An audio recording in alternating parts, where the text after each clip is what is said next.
And welcome to another spooktacular episode of the Game Informer Show. I'm your host, the Crypt Keeper Ben. Excuse me, something was in my throat.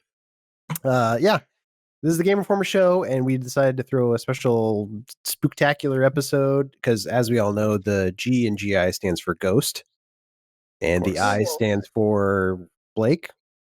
What does the I stand for?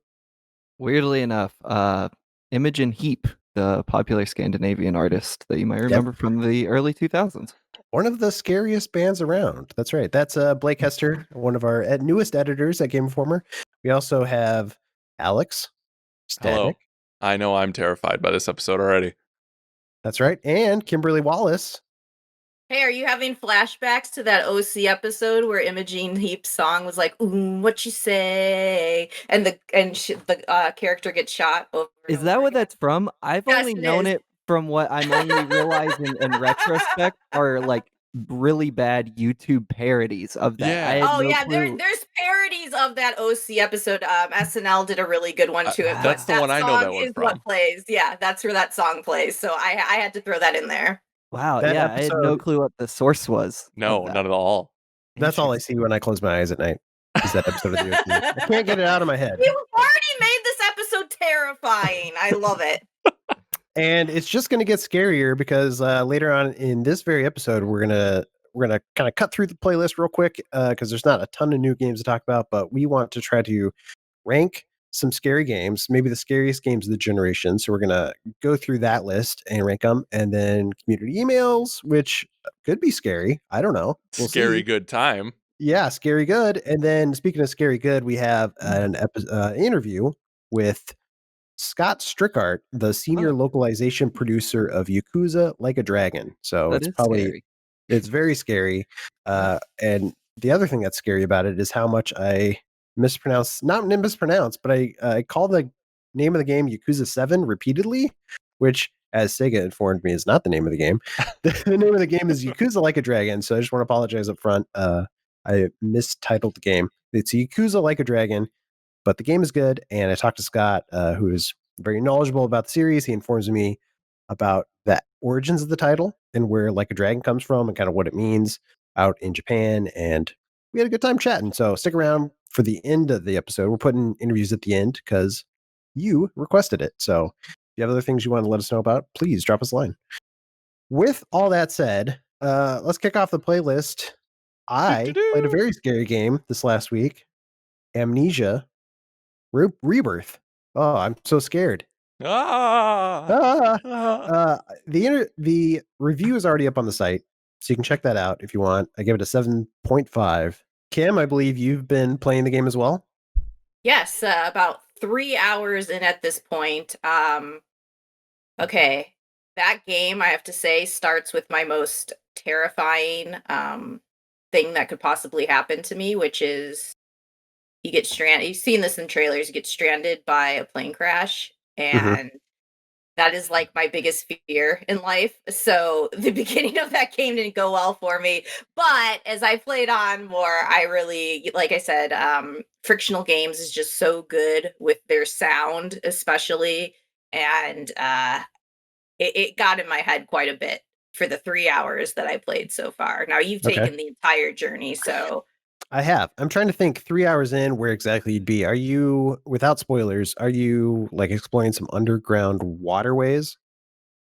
That's where I'm just headed now. Okay. Yeah, I think I know where you are. Yeah, right off the bat, I gave the game a 7.5, as I said. I do like it. Maybe it's hard to separate because there's like two different games here. There's like the horror game and the horror experience, which I loved, and it's very scary and does a very good job at that. And then there's like the game part, and I think it kind of falters quite a bit as a game. So we can kind of break that down if you want. I mean, just to back up, Amnesia, Frictional Games made Amnesia like 10 years ago. This series has been around for a while, which is kind of surprising. And that first game that they did blew up, became a streaming sensation. It's super scary. It's still a super scary game. And kind of changed the face of horror games, I want to say, because it's all about, there's no combat. You're running from your creatures and trying to hide. Did you guys play this game?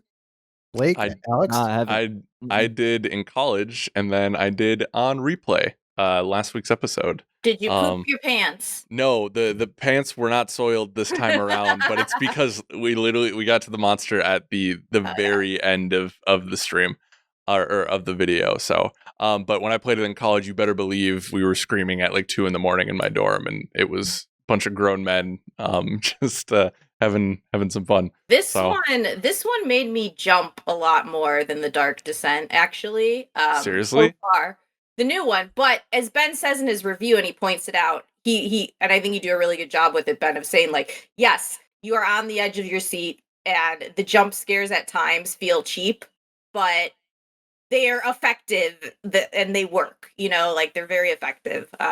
Effective. Sorry. Yeah. So I mean, it carries on in that tradition of like you have no recourse, like you can't fight anything you see, so you have to run and hide, or I mean, mainly just hide, which I think makes it even scarier. I love, like, people always argue it that they're like, do you like scary games with combat, or do you like it where you have to, like I said, like run and hide from stuff? And I always prefer running and hiding thing, because I think in real life, like, you're not gonna be able to just like knock a ghost out, like an apparition like that out with a bat, you know, like you would get. So I always feel like that's more of the reality of what would happen. If you saw something, you're not running up to it and being like, ha, ha, ha, ha, ha. You're running up to it. You're running away from it and getting the F out of Dodge and trying to hope that you can like hide from this thing. And like I said, I think what so far from what I've played about Rebirth, what I liked about it is, God, they just come out at like these times. Like I was just searching around and the freaking guy just comes and closes the door on me in the room and scared the crap out of me. Or like they'll come out from like a little like hole in the wall that like you've had your eye on and you're like something's gonna happen there, but they just time it so well of when it happens. It's like when you least expect it. And for me anyway, so far Rebirth, especially when you're losing, as both games work, like if you stay in the dark too long, you start to lose your sanity, so you're always trying to find like some light, get a match, whatever. And then your character starts to like sometimes hallucinate a little bit more as you go in. And that makes it scarier, and that's where the jump scares come in too. Exactly. Like that's when they start flashing things on the screen, which I felt was cheap but effective. Oh yeah, that stuff. The story, the story is also pretty good, I should say. Like I've always enjoyed what frictional games does with the narrative. They're not like they're not super cinematic or anything, but they are interesting narratives. I thought Soma, which I still think is probably their best game, was really interesting, compelling, and like the narrative in this is also really good. I really enjoyed getting to know the main character and some of her the characters on the side as well. So if you're into that and you're into being scared, then definitely check out Amnesia. Alex is shaking his head. No way, man. I think you're done. You've had all you need. But then the other side of it is the gameplay is not super compelling. There are some puzzles in the game, but a lot of it requires you to scavenge around the environment and find things that are sometimes not easy to spot. I had a lot of trouble with some of this. Or even just like yesterday, I had to push a barrel like from one side of the room all the way to the other. And I mean, there's tension in the moment of being like, I have this barrel I'm pushing, the light is running out, like this a creature could just jump out at me. But then at the same time, it's just so annoying to sit there and be like, I have to push like find 2 barrels to like try to, you know, put weight on an object to break it through. And it's just, I can see what you're talking about, Ben, with just like walking around a lot, trying to figure out like what the game wants you to do, which you had a lot of that too in the Dark Descent, their first game. But in this case, I find that at least in the Dark Descent, I felt like it was more compelling than it is here. Here, some of the puzzles, as you said, are just like, all right, well, I have to go find now this thing, and it's over here across the room. So I hear you on that. Yeah, for sure. So I was kind of bummed out that the gameplay wasn't better, but it's still a good horror experience. So, you know, take it for what you will. It's the season, so it was kind of fun to play a scary game. But yeah, that was what I've been playing mostly. Anybody else playing anything scary? Call of Duty. A little spooky spook, yeah. On the scariest Call of Duty? Yeah. Blake and I have been playing, unfortunately not together yet, but we'll change that. we've been playing the Call of Duty Halloween event, and we've been playing different aspects of it. Blake, do you want to start with what you've been playing? Yeah, so they've changed up Warzone to be all kinds of spooky. The one I played specifically was Trick or Trios. There's like weird rules about how many players you can have in Warzone to get to the Halloween content. So usually we play as a quad, but you can't play the Halloween stuff as a quad. So we tried the Trios one, and all it seems to do is kind of make the map a little darker. It's not the full nighttime like you might remember from the Modern Warfare campaign or some of the regular multiplayer maps where you need the night vision. It looks like the map is at like 6 p.m., like an early evening.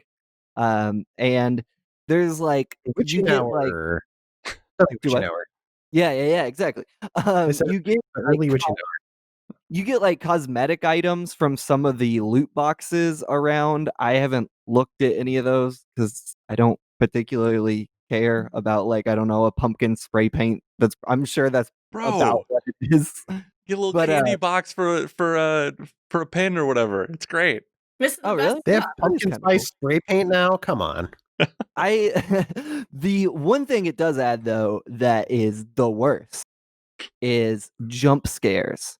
So randomly, it seems to be, and I can't say this with certainty, but when you open a box, a jump scare will happen. I think that's what triggers it, and it's not every time. And it seems to be it'll happen if you're in proximity to a teammate opening a box as well. That's the closest me and my friends got to nailing down what was triggering it. But it's like it's basically just a kind of bad Photoshop of like a ghost face pops on screen for a bit. But then the one I had, there was like a woman scream, but it was easily 2 times louder than everything else in the game. So it's like a cheap scare, first and foremost, and just like obnoxious for the player, just based on All right. sheer So volume. is this thing worth checking out? No, not at Okay. all. I think It that's all I need to it's know. like yeah, I guess the TLDR here is I was like very disappointed in what I played of that. Now, what they've done with the multiplayer is kind of cool. They've get added the like full night where you need night vision, and I really like that stuff. I wish that was just an option in multiplayer. We played grind or crank or amped, the one where you have to collect all the dog tags and deposit them, and they're like cute little skulls that you pick up instead. Those are That stuff great. was Yeah. all cool. But the Trick Yeah. or Trios Warzone, we played one match and bounced off it. It's So, a real bummer. But that's Alex played a different one that seems way cooler that I want yeah. to check out. I'll be quick, but I played Zombie Royale with my squad last night, and basically the main difference is there.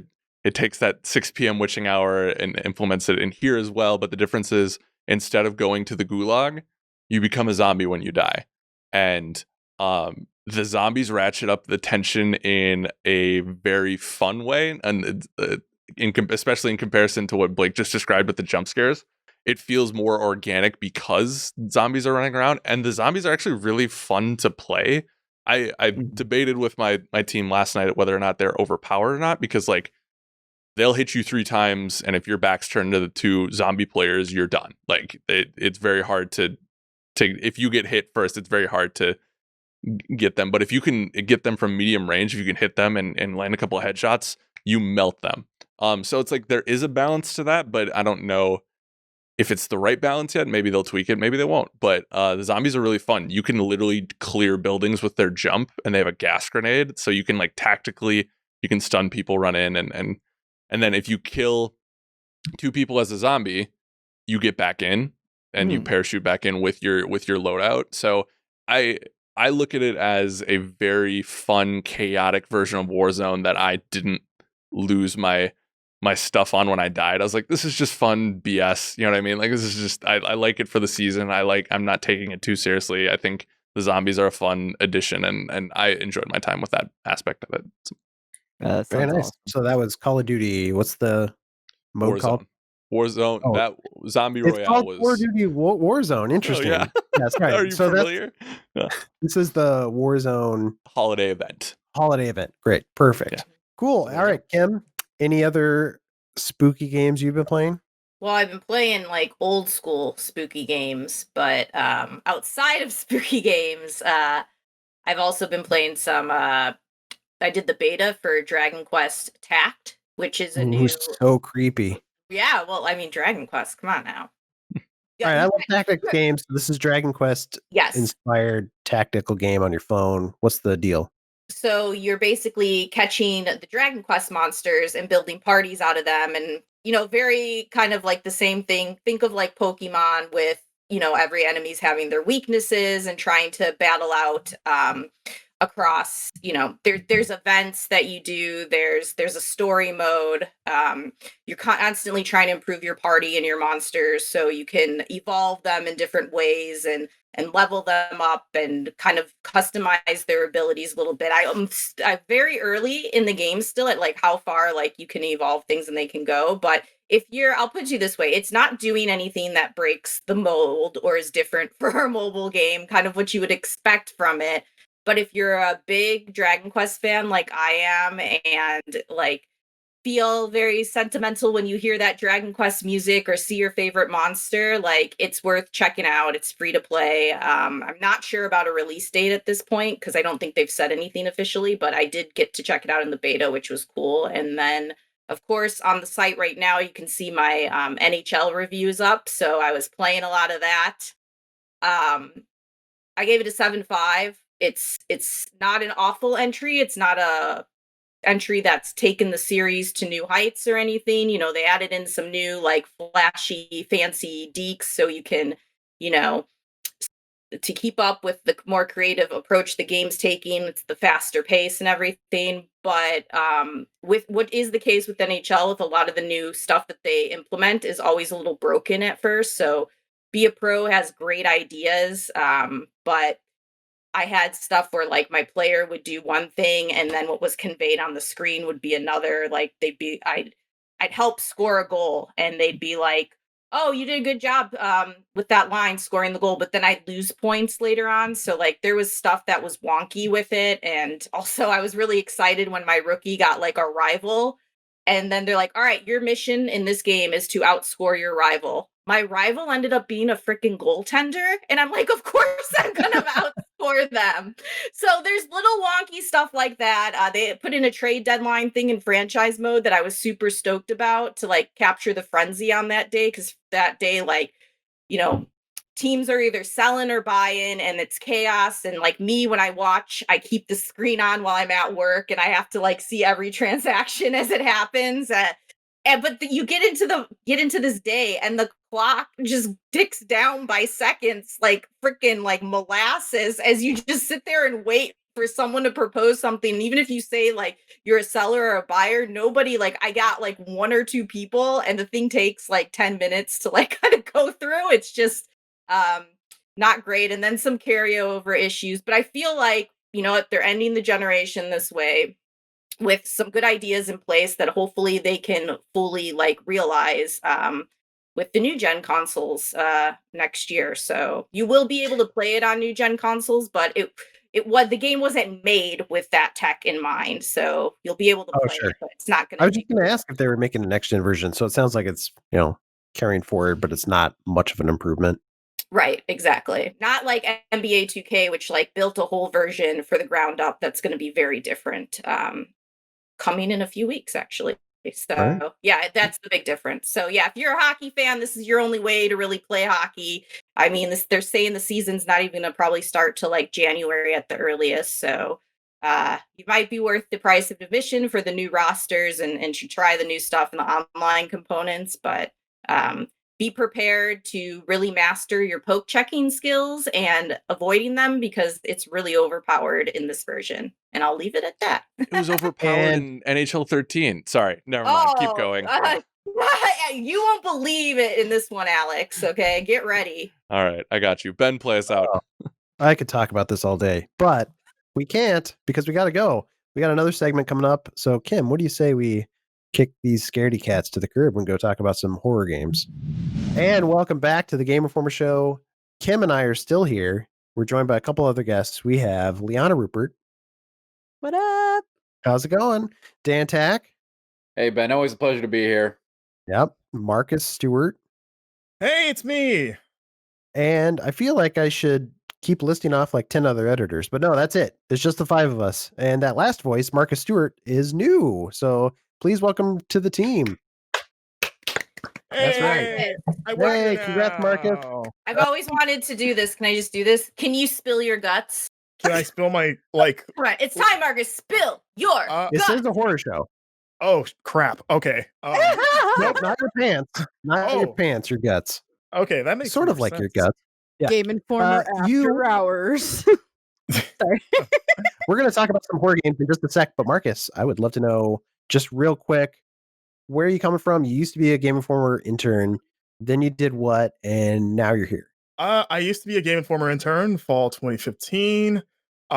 Since then, and even before then, I blogged a lot. That's kind of how I started in games writing back in 2011. I went to school for game design. I sold games in retail. I voice acted in a game once. I've done just about What? most things. Yeah, that was What like a game couple did you years voice act in? It was like a small little indie game called Elo Hell. It's on Steam. It's like a narrative adventure game about esports. I'm in that. I even look like me, which was not my decision or input. It just kind of wound up happening that way. So if you go on Steam and look up Elo Hell, like ELO space hell, as in where Satan lives, Mhm. I'm a character in that. One of the main characters, actually. So I did that one But is- time. That was fun. Is that a horror game? No, at least I don't think so. I haven't played it yet. I keep forgetting to. I'm like afraid to. 'Cause I don't want to hear myself, honestly. You keep forgetting to play the game you're in. That's amazing. Cool. Well, what kind of games do you dig? I kind of generally try to play as much as possible. I kind of go all around, but I guess if you want to narrow it down to like genres, I love platformers. I love action/adventure stuff, especially like stylish action stuff like Devil May Cry, Bayonetta, God of War. I lump in that. I love RPGs. I don't know if I consider myself like, it's weird. I've played a lot of RPGs, but I'm always like, well, I don't know if I'm an expert. What do you Like- think about Mass Effect? I actually That's love the Mass real Effect. question. I think those 3 Yes. games are great. Dan was like, "Oh God." Liana, when have you asked anybody like, hey, what do you think about Mass Effect? And they've said Mass Effect, screw that game. Has that ever happened? No, and if it ever happened, I would probably cry. Like, I don't think I would know how to handle that. I They think I don't would even- just short circuit. They don't even say It's they not like like it. asking a nerd like, hey, what do you think about Star Wars? Star Wars sucks. Which actually, I guess there are. You'll get that. I'm not the one with the Like I- spicy takes this time. Heck yeah. They're just like, I see a real fan is in house. No, I love Mass Effect, especially Commander Shepard's little club dance that he does. The little shuffle, his yeah. weird little, I've done that in real life. It works. Every gets every podcast we managed to bring up that either that or Dragon Age, so we just became best friends. We did it. Only took like a minute. Marcus, Yes, Marcus, important question for you. Do you Okay. like horror games? I love horror games and I enjoy horror in general. Perfect. Then you're in the right segment because all the doors Yes. are locked. We're isolated. We're completely alone, guys. And we have to sort through the best horror games of this generation. We're going to talk about Spooky. all the best horror games that we can think of and try to come up with sort of a ranking, maybe the top 3 to 5 games, something to give people a list of like, hey, you want to play a horror game right now? What should you check out? That sound doable? I Do think it. we can handle it. All right, we haven't lost anybody yet, so let's see what can happen. I put together a short list. It's not like a list of all my favorite games or anything, but it's a list of games that I think are important to this generation. And I undoubtedly missed 1 or 2. So you guys can throw out what you think is important as well. But maybe I should just run down the list and at least get the discussion started. Does that seem good? Well, you know what? Why don't you run it down the list in the order that you got it? Yeah. You know? Yeah, that That's was how you how wrong you I are. think what I said. Yeah. Well, Okay. it's not in an order. It's just a Oh. list of games. I see. Yeah, so I wrote down here's just a list of horror games that I think are kind of important this generation. So Alien Isolation, Resident Evil 7, Resident Evil 2, the remake. I kind of skipped 3. I think that's not going to make our list. Until Dawn, Soma, Five Nights at Freddy's. I just kind of put that down as a series. Observer, Dying Light, which is kind of a question mark if you consider that horror. Doki Doki Literature Club, Hellblade. Doki Doki Literature Club? Oh, that game is so messed up. Sorry. Yeah, you don't consider that a horror game? Whatever. Let's keep going. Have you played it, Dan? I know of it. I have not played it. I don't plan Okay. to play it. Hellblade again. I don't know if that you consider that super horror-y. I thought it was kind of creepy. So yeah, I have Evil Within on the list. Then I have a sort of trilogy of games that I'm like, I don't know that I consider straight up horror games, but some people think are kind of spooky. The Last of Us is on there, Bloodborne, and Darkest Dungeon. Do you guys consider either of those or any of those horror games? I mean, if we're putting Doki Doki Literature Club in this list, I don't see why these can't be on there. You know, Bloodborne is in a horror environment. I don't consider it a horror game, but it can be. I can totally see the argument. Same with Darkest Dungeon, which is straight up gothic horror, right? In all tone and atmosphere, even if the mechanics may not be a horror game, a traditional horror game. I feel like Bloodborne has enemies and characters that are more terrifying than some horror games. Oh, for sure. Yeah, and not just because they're hard, but they Oh my look God. just scary. Fair enough. Yeah. We can keep them on the list. That's fine. I'd keep Those are our list. Bloodborne, especially from a level of even from a gameplay standpoint with insight and you go as you get to I don't people still haven't played it. Go play it. The auditory was really good too. It was very creepy. It made you feel like on your toes all the time. Yeah, I can see the case for it. It's just like when we're comparing it to say a Res Evil or a Silent Hill, it's not really in the same group, but yeah, and I'd love to let's narrow down what this list is here in a sec. There's one other thing I left off my list because I wasn't sure if we would count it. How do you guys feel about having demos on the list? What do you think about things that might be playable teasers? Do you think those should be on this list? PT Silent Hills. PT. Did you really not have that on your list? You have to have that on your list. I think that it's iconic at this point. Yeah. You count it as a game, and it's not something people can play right now. Yeah, I personally have always, even though it's a playable teaser, I've always considered it a full game, or at least philosophically, because it has a beginning, middle, and end. Mm-hmm. So I don't consider it a game, but I know our listeners are going to, so why not? And that by that note, I'd also say Devotion should be on this, even though you can't currently purchase it. Well, if you can't currently purchase it, then you put Detention on here. But you could purchase it, right? Well, you could, but over the course of this generation, you could purchase it, and if you own it, you can still play it. It's better than Detention, but Detention is very good too by the same developer. All right, that's just this gen, right? Hey. I mean, if it's playable, we can add it. Playable if you already own it. That's playable if you own it. Well, PT is the same way. Yes. Right. So yeah, I guess we are kind of. So yeah, I will go with Dan with Devotion. That should be on there. Okay, great. Anything else you guys want to add to our running short list here? I would like to. I don't know if I'm in the minority here, but I actually prefer Evil Within 2 to 1. I did too. I thought Evil Within the first one was really boring, and I'm a huge wimp with horror games. Yeah, the first one's scary, but I think 2 is scary and just a better game. The mechanics were broken in the first one. It broke the immersion. Yeah. Trying to walk around in the first one was really frustrating. I don't know. I didn't vibe with it. Yeah, second one just feels like more of a better experience as a package overall. Dan or Kim, do you have thoughts on Evil Within? I only played the first one. Yeah, I only played the first one, and I don't really care about it. Yeah, I mean, I tried the second this might be revealing my hand, but I don't think it'll rank super high on our list either way. But that's just my personal opinion. We can discuss that here in a minute. Oh, okay. What I'd love to break down first is how do you guys want to rank these? Do you guys want it to be based purely on scare factor? Do you want the scariest game to win, or do you want the game that has a nice balance of gameplay that's also fun, but maybe isn't as scary? It's got to be. How much should gameplay factor in? Number one. Yeah. It's got to be scary if it's winning number one. Yeah, I agree. Well, here's my example. Resident Evil 2, the remake, does have some scary parts, some legit scary parts. It's creepy. It's not the scariest game on this list, though. But I think it's one of the most fun games on this list. So how does that factor in? Well, we got different kinds of scares in this. You've got in Resident Evil 2, you've got the unrelenting doom that will never stop hunting you, right? That is that element. I don't think is in any other ones that we just maybe. I don't know. It was a big list. It's gonna give it to you. Yeah. You have for a chunk of the game, you have an enemy that cannot be beat and is constantly trying to kill you and shows up at the worst times, right? If everything's working properly, that's pretty scary. Whereas I guess you take something like Bloodborne, which is atmospherically very horror, but I don't think you're going to get any jump scares there. Right. So what I'm hearing, or I think I'm hearing, is like we'll lean towards if it's scarier, that gets the nudge. Sure. Maybe the gameplay can be what puts some games over others. Sure. It's like the sprinkling on top of a horror cake. Yeah. That analogy was terrible. I thought it was great, and I was just going to move on, but you wanted to stop there. All right. Did I Hey, miss it? all Did right. we have Layers of Fear on that list? I did not put Layers of Fear on there. Do you think it's worth talking about?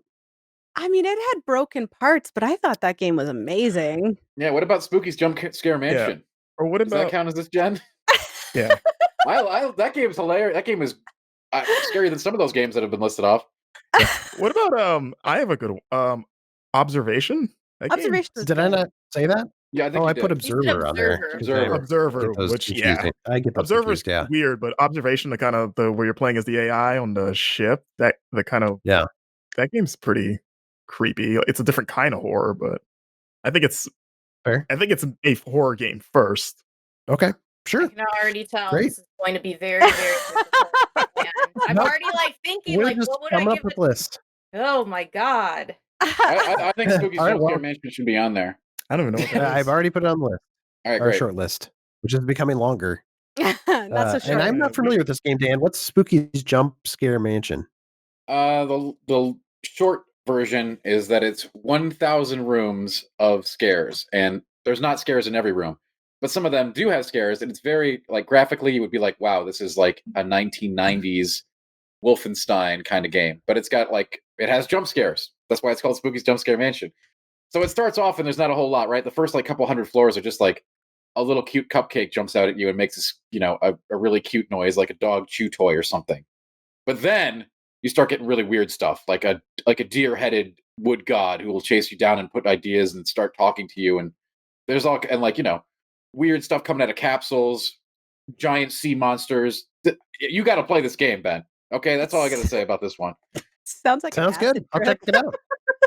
Yeah. All right. So how do you guys want to move forward? Should we go around the horn? We could all say like what we think is maybe our one or two. Because we were talking ahead of time, and Marcus, you said that you thought this generation kind of lacked some really good horror games. Like it was kind of weak for horror. Is the impression I got? Do you guys kind of feel that's the case? I think horror games are very difficult because if you make it too scary, you're limiting your audience really hard, right? The game has to be, if nobody wants to play it because it's too scary, who's going to play it, right? Like, so you have to. That's why I think we don't see truly like terrifying titles that are like, you can't play this game, even though that's a cool marketing, line for something. But like, yeah, we don't see stuff that's like, oh, it was so scary I couldn't finish. That's very rare, right? Like, Well, I don't think have you're any onto something, fatal- Dan.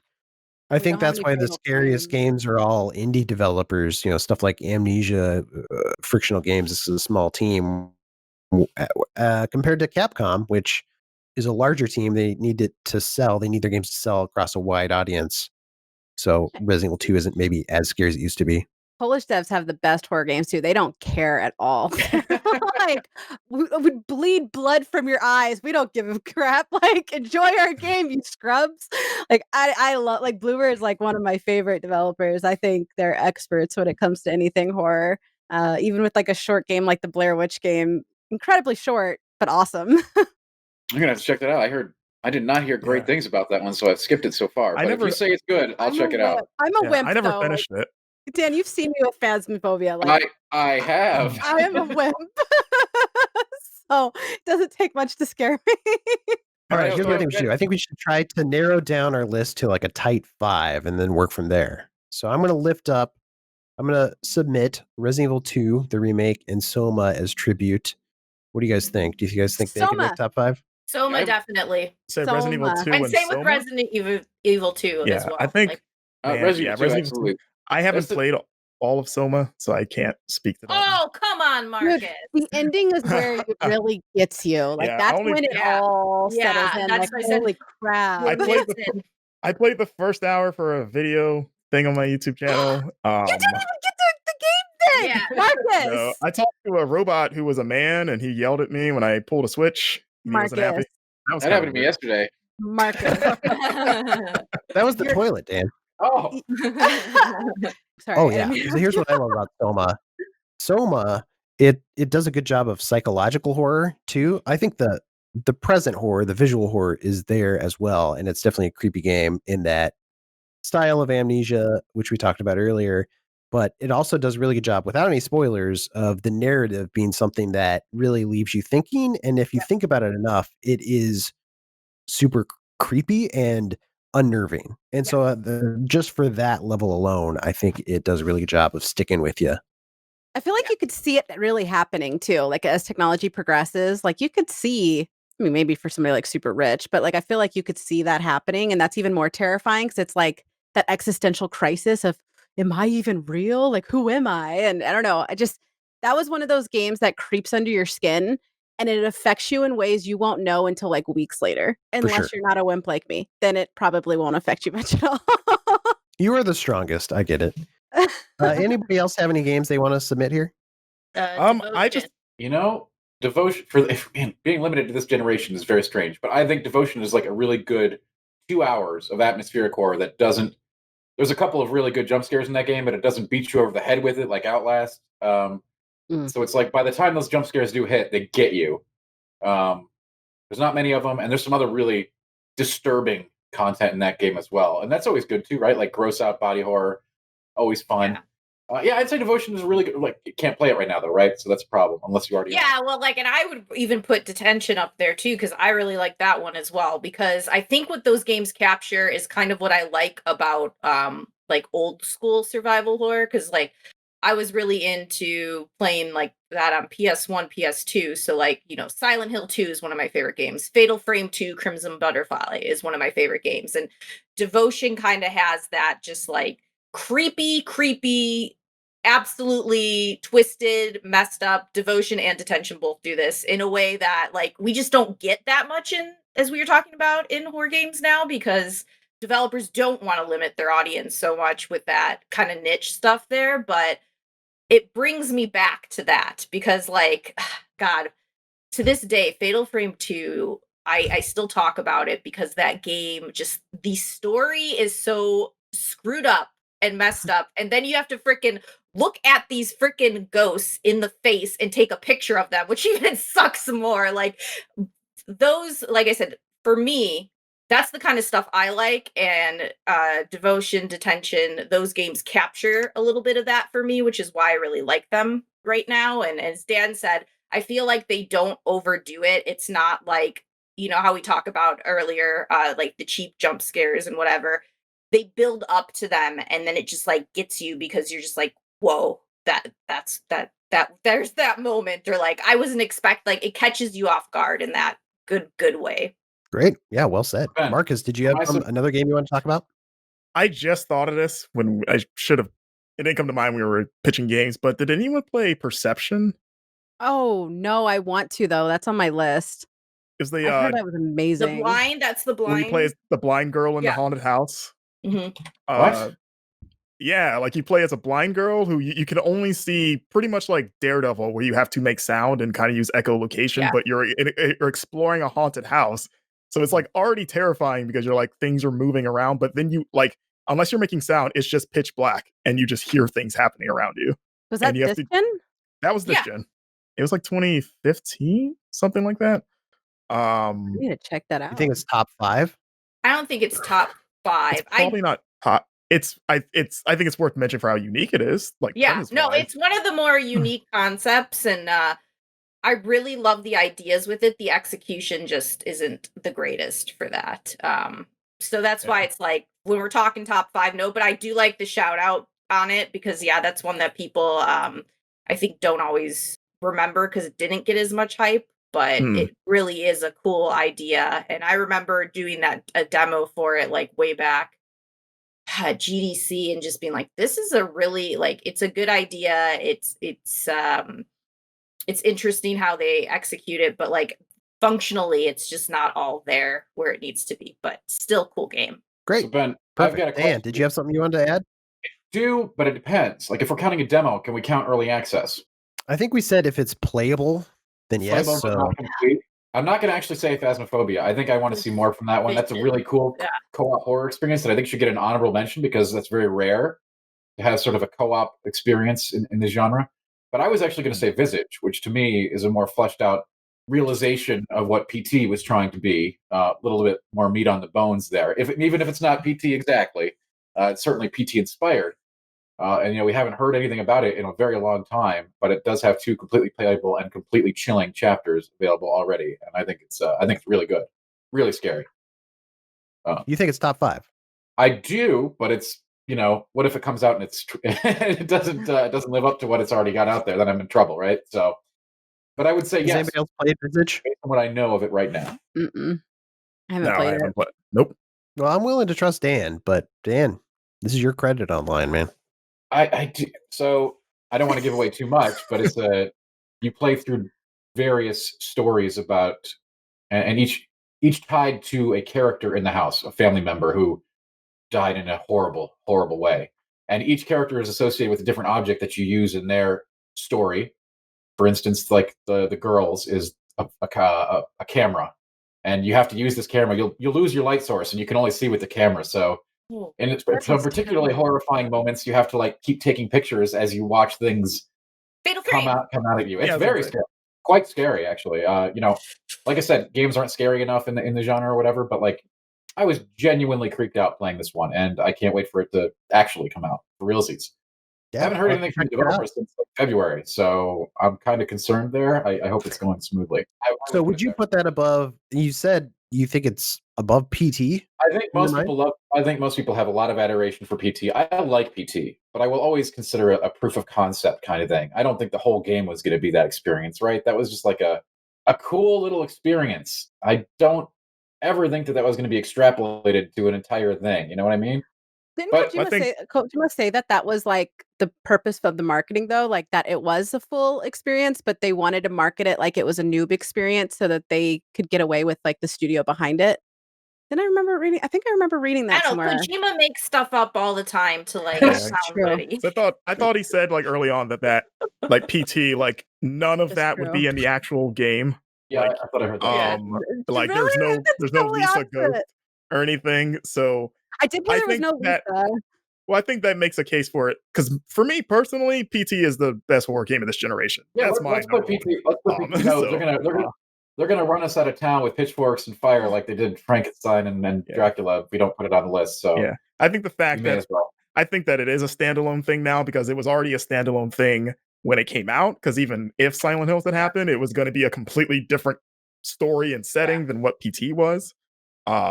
So the fact that that's not even happening now, I think it even more. It just stands on its own. And like I said, that it has a beginning, middle, and end.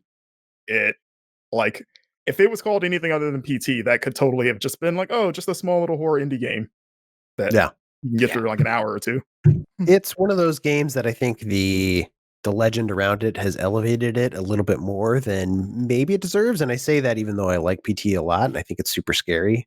But I think the fact that the game never came out, like that, the next Silent Hills never came out, and the fact that you can't even play PT now also kind of elevates it in people's mind. So that said, even though I think it gets a little bit more praise than it's due, I probably would still put it on my personal top 5. So I'm fine putting it on this list. I'm okay with it being there. So what's Which- our top 5 right now? That would get us to 5. It'd be PT, Visage, Devotion, Soma, and Resident Evil 2. Anybody Okay, have any problems with that top 5? I mean, I know we have Resident Evil 2. I would like to make a case for Resident Evil 7. I Over think Our court will now hear your case. here's my argument. I love 2. 2 was my game of the year. Was it last year? Um, Are you Well, arguing? Are that you was arguing last against year. yourself right now? Because it sounds like you are. I'd like to play a little bit of devil's advocate here. I think 7's an amazing game for me. 7 was the game that was the shot in the arm that series needed because ever since 4, Resident Evil had stopped being scary at all. And that as a Resident Evil fan, I was like, oh, these games are like good. They play fine, but they're not scaring me at all.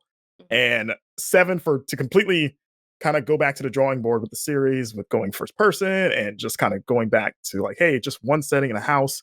And VR. And I haven't played the VR one. I'm terrified to, honestly. But I think if we're using horror as our main benchmark instead of gameplay, Resident Evil 2 is amazing, but it stops being scary once you leave that police station, in my opinion. like most Resident Evil games, they kind of go off the rails toward the end when you kind of get to like underground lab and it's just kind of more actiony at that point. Whereas I think 7 throughout the entire experience is scary. Like it only gets scarier as it keeps going to me. So if we're going scared by tofu, come on. I mean, I don't like Marcus. how it feels in my mouth, I guess, but That was the most terrifying part of Resident Evil 2. Come on, Marcus. How is this protein? That's what I keep thinking. I mean, have you met Protein? Have you asked John Protein how I hear you, Marcus. You know what I'm saying, though? I mean, as a horror experience, Resident Evil 7, maybe I'd give it the nudge. Resident Evil 2 is just such a superior game in my mind. So I guess it comes back to that, that balance. Like, do we lean towards the one that's a little bit scarier, Well, or the one that's I'm saying you could have both on the top 5. I'm not saying take 2 off. I'm just saying maybe slide 7 in and slide something else off. I will say when I reviewed Resident Evil 7, that's the game I lost my voice on because I was screaming so much. That I believe. Yeah, plus if 7 that's is any kind of a step factor for judging is voice losing. It's weird for as a big Resident Evil fan. I'm kind of with Ben. Like I'm a little torn between it. Before I said like, oh yes, absolutely, we go with the scariest game for this list. But then when I have like 7 and 2 next to each other, I want to go to 2. Like 2 feels like, as Ben said, like the superior game. Now, but is it scarier? well, that's what I'm trying to figure. It's not is the thing, but God, Mr. I feel like At the same time, Mr. X is really scary. He is, but I feel like the moment Mr. X leaves that game, the horror drops significantly. What about if you had to replay Lickers? one right now, which one would it be? Resident Evil 2. I'd say Hands go down. with that one. Go with that one. Honestly, Go with that. it'd be a toss-up for me, but Yeah, I agree with you though, Marcus. Like 7 was so important though to the franchise and kind of its direction and where it's going. But then again, you could also argue 2 kind of, raise the bar for remakes as well. So yeah, it's a tricky one for me. But when I put them next to each other, I'm like, I want to play Resident Evil 2. I'd pick it every time, I think. What if we? I mean, happened with Resident Evil 2 though remake of setting the bar for remakes. Resident Evil 3 brought it back down. Yeah. Well, I think also, I mean, even original 3 is weaker. You could, that's what I was gonna say. You couldn't make 3 better. Yeah, they would have to. No matter what you did. I still don't know why they did that. I don't know was why just they inherently. chose that. Yeah, they would have had to do more to it to make it better somehow. But I mean, I feel like we're not considering just having both in the top 5. But I don't want to knock any of the other ones out. Yeah, I feel like I want to give other games a chance, just having 2 RE games on there. But they're so different from each other. I want Soma. I agree with you, Marcus. I don't think Rari 7's going to knock 2 off the list. Does anybody think any of the other games? Yeah, I haven't played Visage. 7 can knock any of the other games off? I haven't played Visage, so I can't. That's the one that I automatically go to. I'll give Dan this. I've never seen Dan Tact so enthusiastic about a game.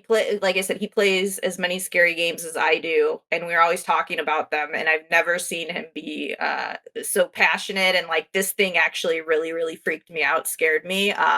So I don't kind of want to knock it off the list. The only reason why we knock it off the list is we could say we've only played 2 acts at this point of it. It's not complete. So you could. No, we're putting a demo on the list. Okay. I'm looking at a demo that is like that's the complete thing. Yeah. Let's just take a second the demo is finished.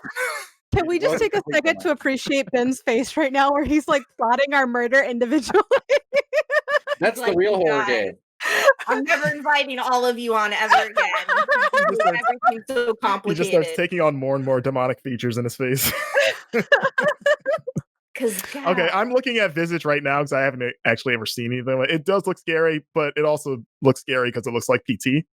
Well, yeah, it's a spiritual. I said it was inspired by. So what if you just had PT and then just took off Visage? I would say we shouldn't have 2 Resident Evils. Yeah, just for that's what's weird about it. Yeah, I think we can move on from that. Is there any other game that anybody else wants to champion? Sorry, Marcus, I understand and I feel you. Dan, I think you want to champion Doki Doki Literature Club. Is that correct? No, but you do. So by all means, take the floor. I don't think it deserves top 5. I think it's a fun little experience that takes way too long to really get going. I would make Liana very happy by saying Until Dawn feels like it should be up there. Yes. My girl. Yes. Yes, it should. Until Dawn was the perfect blend of campiness and holy crap your pants horror, especially with the QTEs and the ending was a little flubbed, but like the slow pacing of the walking where you're just like walk faster. And sometimes that can be really annoying, but in this game it worked. Like it was like, I don't want to walk down those stairs. That looks really dark.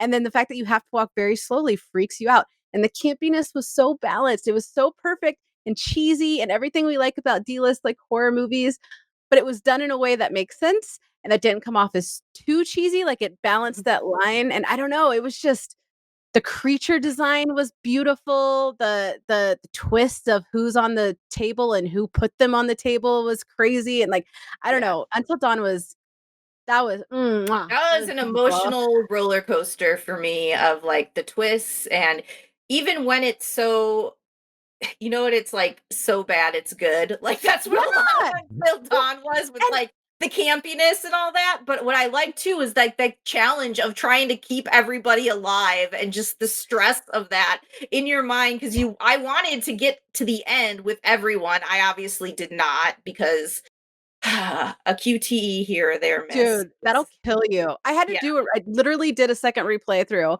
because I was comparing notes with a friend and she's like, no, I got everybody to survive. I was like, that's not possible. And so we were like comparing notes. I was like, that's what cost me like 3 people? Okay. It Went was back just and replayed. so crazy. And I remember that game just being like, I played it, I finished it, and I just wanted to talk about it constantly because it was just like I wasn't expecting it to be what it was, and it was a really cool experience. And I really hope that Supermassive, going forward, can capture that. They kind of swing, that Man of Medan was like a miss for me personally. I thought like they really went backward with that, but I'm really excited for Little Hope and hope they can like regain that. But like there's something there with that formula they've created, mashing up all these different genres of of horror and keeping, being okay with leaning into that campiness and knowing like, hey, yeah, this is tropey. This is what's in every horror movie you watch. We're gonna go, but then we're gonna twist it a little because we're gonna mash all this other things that you know from the genre on top of it and go in these crazy directions that you don't see. For sure. Dan Marcus. I've got no thoughts. No thoughts on it. The list looks great to me. Yeah, Until Dawn, I feel bad because I would only put it on because I know a lot of people love it. For whatever reason, Until Dawn and Man of Medan, they can't keep my attention. Like I never finished either of them, and not because they were scary. For some reason, I just get bored with them. And I feel like they rely a little too much on jump scares than like atmosphere. They have an atmosphere, but I feel like most of the times I was scared. It's like, oh, because this thing popped up suddenly. Then Yeah, I liked Until Dawn quite a bit. For the reasons you guys mentioned, like it's super dumb D-level horror slasher film in game form, and it's super fun and humorous. I didn't find it super scary, so maybe for that reason alone, I would maybe knock it down a little bit, and maybe it doesn't deserve top 5 just for that reason, I think. But you guys seem really enthusiastic about it, so does that mean it should replace Visage since Dan's the only one enthusiastic about it? Nobody else has played it. I can't. That's on them. maybe I'm for not, the I'm sake, not gonna have it replace could we it. could we argue replacing it for the sake of variety in that Until Dawn's kind of more like that slasher kind of popcorny horror game, especially because it has that unique kind of co-op element of like passing the controller around with friends and everyone having a character. I think maybe that uniqueness of it kind I of feel like earns it a spot on the list. I feel like Visage sounds really unique though. Like it brings back what people liked about Fatal Frame, but it's also kind of a surprise, like Jack in the Box type game. I don't know. I want to play it now. Like that's literally what I'm going to play tonight. Like I got to check that I'm out. probably going to look into it too. Well, eventually. All right, then we might have our 5. we'll I just think keep we it. only We'll keep have it. I think we only have a couple of minutes, but do you guys think we could try to crown a number 1, like the number 1 out of this 5? Oh Ooh. shit. My pick is Can we Soma. my pick is PT. My pick is Soma because that was such a buildable horror experience. Like it was very slow to start. Like you can't get an impression off the first. It takes almost like 2 to 3 hours before it really builds up. And then there's like this moment, like these moments in that game where you don't know what you're doing or who you are. Like you're so displaced as a character that like reality doesn't mean anything. And like second guessing who you know, where you came from with life, what you learn. I don't want to give a spoiler, but what you learn about the state of everything and what that means for your future going forward. And then to think about those moments of isolation, especially when you go into the arc, and there was such a terror that was just spawned from loneliness that I think is such an instinctual fear of everybody. Everybody kind of has that fear of horror and oh my god, demons and oh my god this and oh my god this, but like everybody also kind of has that base fear of being alone or dying alone, or who do I matter? Am I where do I fit in the grand scheme of things? And I felt like Soma did a really good job at targeting that particular innate fear and then building upon it in a fantasy sci-fi type way. And then it was wrapped up with the perfect bow with just that ending. Like I will never forget the ending of Soma. Like that makes me feel like my skin is crawling off my bones of how just I agree. perfect it was. For the same reason, I think Soma's my choice. But Kim, Dan, do you guys have a say? I'll give it to RE2 on this one. I think I want to see more. I want to see more. I want to see Silent Hill RE2ized, if that makes sense. You know what I mean? Make it so, Konami. It's done.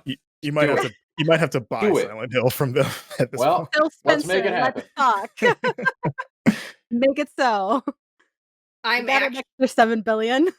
I'm actually speechless. I don't know what to pick. This is hard. Yeah. How much money will it take for you to pick PT? I was actually going that route. Oh, okay. I can put my wallet away. That's more of here's the thing. I haven't played Visage. Otherwise, I think that might be what I would go for. I think we need to solve this. Yes, immediately. I need to. I was almost gonna do it. I'm like, I can't vote for a game I haven't played. And then part of me also wants to go for Devotion, but then I'm just like, I really like what PT does, and then I also like Soma a lot. There you go. Hey, I got the perfect solution. Let's just crown them all winners. They're all great horror winners in our games. book. Hey, participation trophy. I think just making the cut to 5 is a big deal. Honestly, we had a much bigger field than I expected for just this gen. And honestly, if people want like more older picks of games, we just put a feature up online last week. Which horror game is right for you for Halloween. So you should check that out because we all contributed a lot to that list. And there's a lot of games, even ones we talked about here and other ones we didn't get to on there. So yeah, be sure to check that out on the site. Alan Wake sure. is on it, which always deserves love. Great I cut that call over out. so freaking fast. And with that, I think we're going to have to end the segment because we're already getting a little scary along, but we want to do some emails. We want to save time for that. So let's transition to emails. See you guys soon.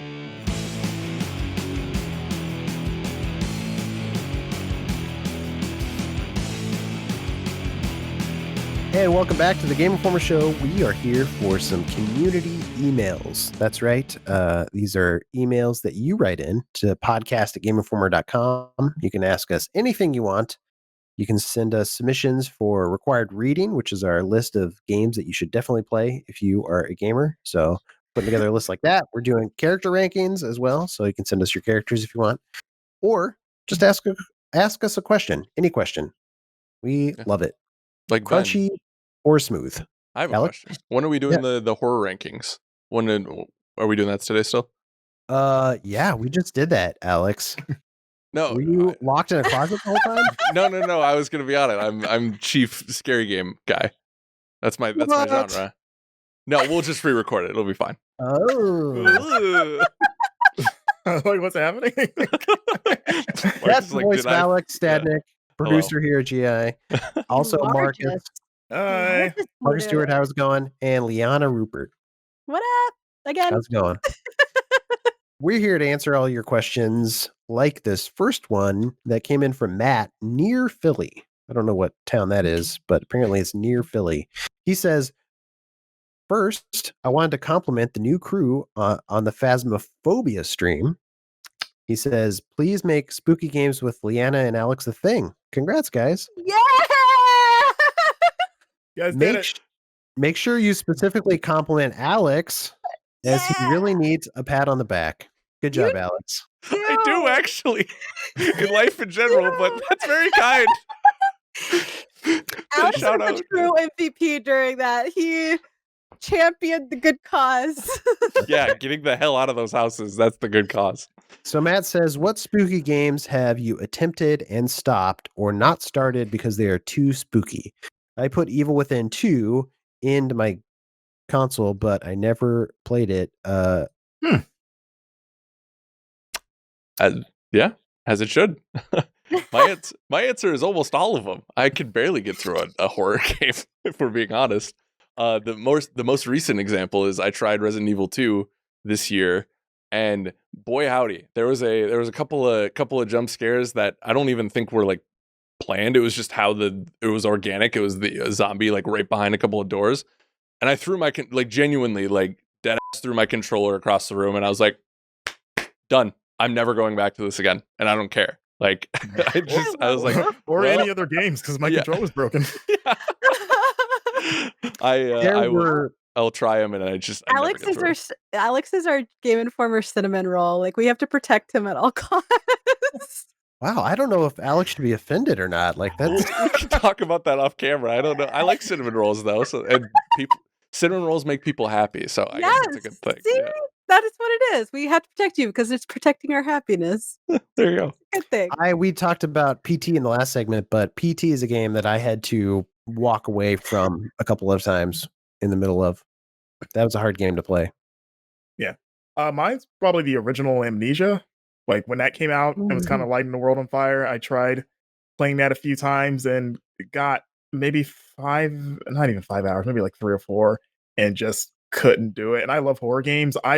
I want to go back to it now because I like 10 years later, I'm like, okay, I'm braver now, probably, than I was 10 years ago. I can finish this game, I think. Or more desensitized, either or. Or that, yeah. I was playing Amnesia, The Dark Descent for the first time. This was back when it came out. And you know how it gets darker and darker and you start to see flashes and hallucinate a little bit? Yeah. Somebody had told me like the game starts to screw with you. And I kind of like thought in my mind, I was thinking back to, man, what was that GameCube game that was Eternal like Darkness? save files? I was thinking of Eternal Darkness. I was like, oh, it must do that kind of stuff. And so there's a part in Amnesia where I was playing the game and the world just flipped upside down. And I'm like walking on the ceiling and I'm like, it gets really hard and really confusing when the game is upside down like that. And like, this is weird. And I keep waiting for the game to like right me and like put me back in place. And I keep lighting candles, like hoping that once my sanity comes down, I start to feel better and the game will right itself. And I'm like, never happened. So I shut it off. And I'm talking to like Tim Turi, I think the next day. I'm like, yeah, some of that stuff that they do where they screw with you and flip the world upside down is too much for me. And he's like, that doesn't happen. And so I looked it up and it was a bug. Like I was like, it's not a part of the game. It was just the game had bugged out on me. And I thought that was screwing with me. I feel like that would make it more scary. That's terrifying. It scared me the first time it happened. Yeah. I think mine would be Outlast. Outlast, the jump scare. I'm not good with jump scares. Like it could be the most poorly put together jump scare and it'll make me crap my pants. That and like we talked about this last time, is I don't think it's necessarily considered horror, but Hellblade, I haven't actually finished that. Because of the auditory hallucinations. It didn't bother me in the game, but I noticed at night it really bothered me. Like I remember the first time I played it, I remember that night my husband wanted to just like clobber me. He's like, go to bed, because I kept thinking I heard music.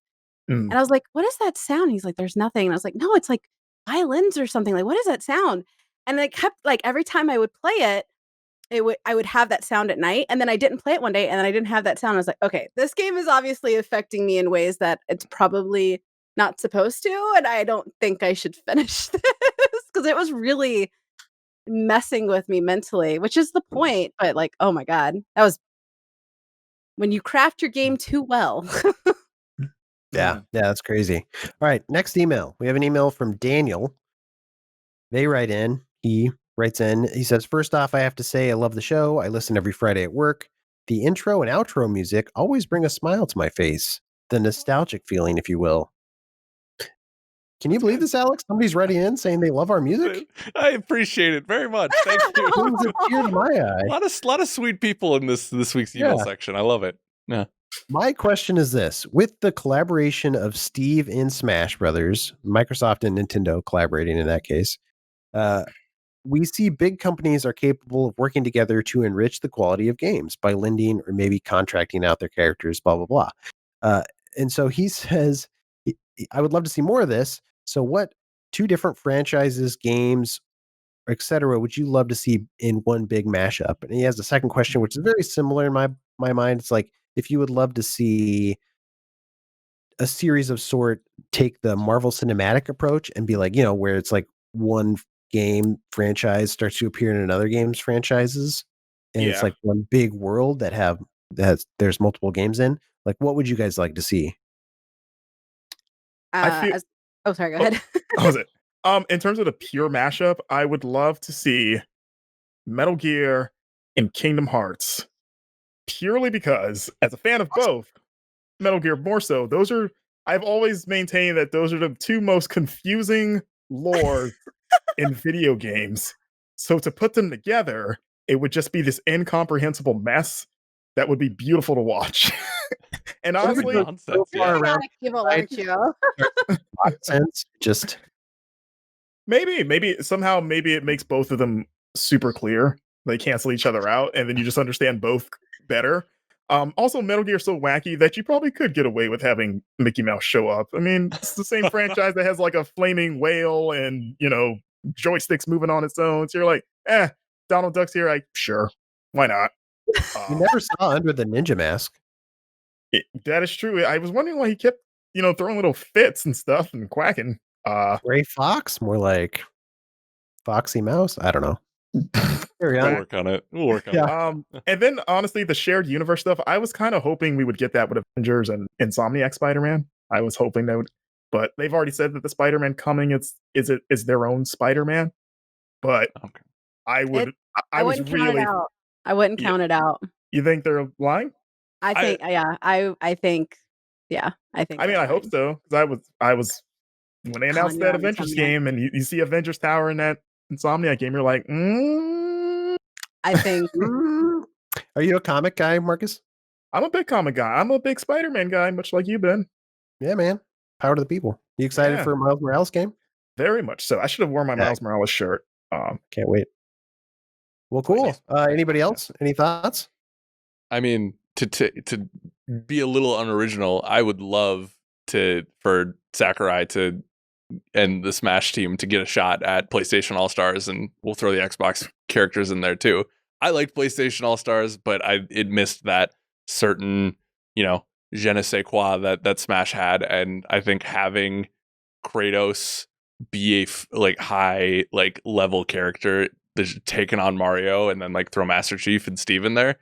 I mean, that would just be freaking amazing. But like I said, I think those games need the polish that Smash has, and I would love beyond love to see those kind of combinations. I got 2 combinations. I know you guys, this is going to shock everyone, I know, but I would love to see, there's an artist that did a really good rendition of Dragon Age infecting Mass Effect. I would love to see those 2 worlds collide in a gaming experience. But another one I've always wanted, I don't know why, ever since the second Halo, for some reason this is stuck in my head. I would love to see a world where, whether it's a portal or whatever, but some world where Lara Croft and Master Chief meet and have to tag team an adventure together. It sounds so stupid, but in my head, I just want it. Her outlook on life with Master, I just feel like it would be magic. It would be pure magic. But I don't want Uncharted. I don't want Drake and Master Chief. I want Lara Croft, original Lara Croft, not the reboot, and Master Chief, Bungie's Master Chief. Well, what if in the next Halo, Master Chief took off the helmet and it was it's Lara? Laura? Oh, Say your life made. Give this to me, 343. That's your redemption arc, 343. If you want to make people happy, give us Lara Croft in a huge outfit. It'd be like the end of Metroid all over again. When Yes. Metroid guy took off his helmet, and you're like, what? It's a girl? Plot It twist of sounds- the century. That's right. Great. Next email from Brady E. from Edmond, Oklahoma. Hey, 343, let us know if you're interested in that idea for real. We'll talk about price on that. Brady E. from Edmond, Oklahoma writes in, he says, quick and simple question. Not counting reviews, what games have you seen credits in but did not enjoy and you stuck with them anyway? So what game, and not counting reviews, I think he said that, like what games have you played to completion but you really didn't like? Halo 5. Damn, that was quick. You were ready. That's a good choice. I only stuck with it because of my love for Halo. I didn't care for Locke as a character. I feel like what they did to Chief was crappy. I just the pacing of the story was all over the place.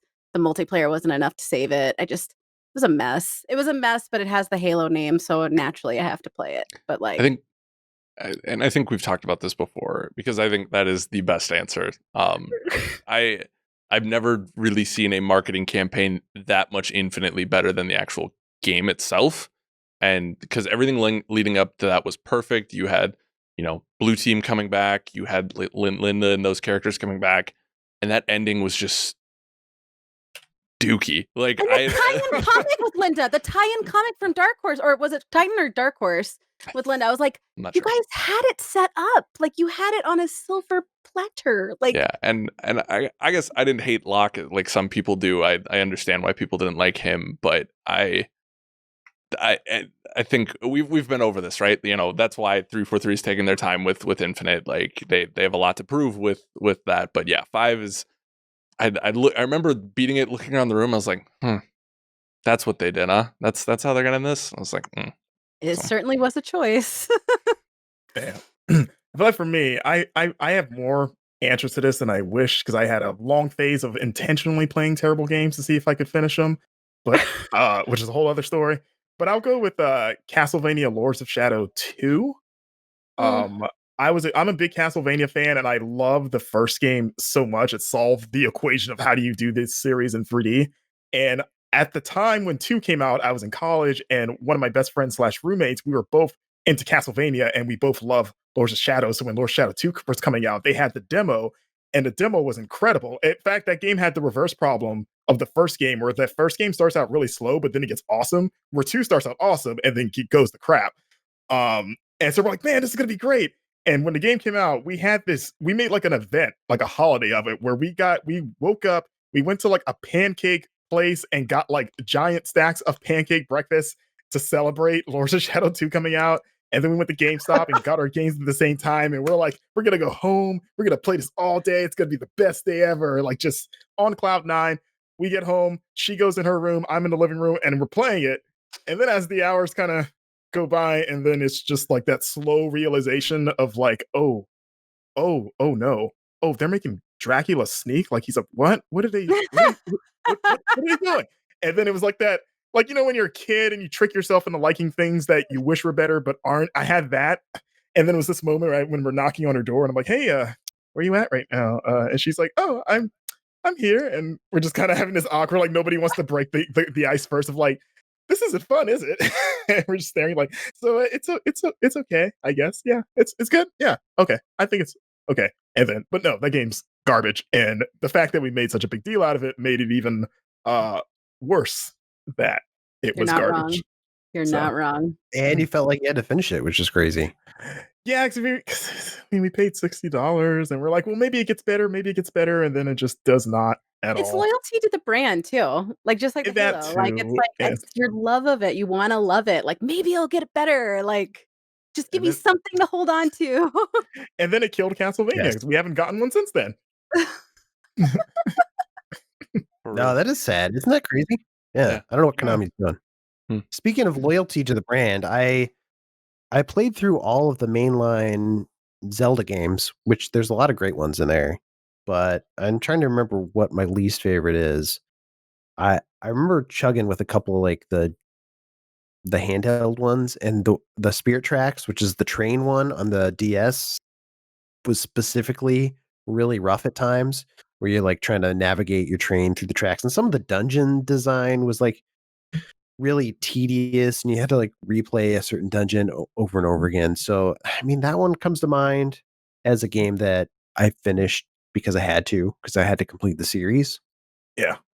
I also remember for some reason playing Dragon Age Inquisition to completion, even though I did not like that game. Like that was like halfway through that game where I decided like this game isn't for me. But it's like 80 hours long, and at some point I just started hate playing the game because I'm Did you like play the I'm not original having too? fun. Did you play the first two? I did. I liked the original, but yeah, like the third one, I thought the story was bad. The main villain was Leon Oh, is yeah, crying inside, I'm Christian. sure, but I like know. that villain really bothered me. Did you And play the second one though? Did you play the second one with the No, I Weimar skipped that one. DLC? That's why, because Because Gariffius. if I had played that one, I would have liked the third one. Because there's so much that the end of Dragon Age 2 directly, like literally, it's the book, the Inquisition book, is the last scene of Dragon Age 2. No, the reason I ask is because that's really common. A lot of people that didn't like, anytime anybody says they didn't like Inquisition, I always ask, did you play all three of them, like both the previous two completely, plus DLC?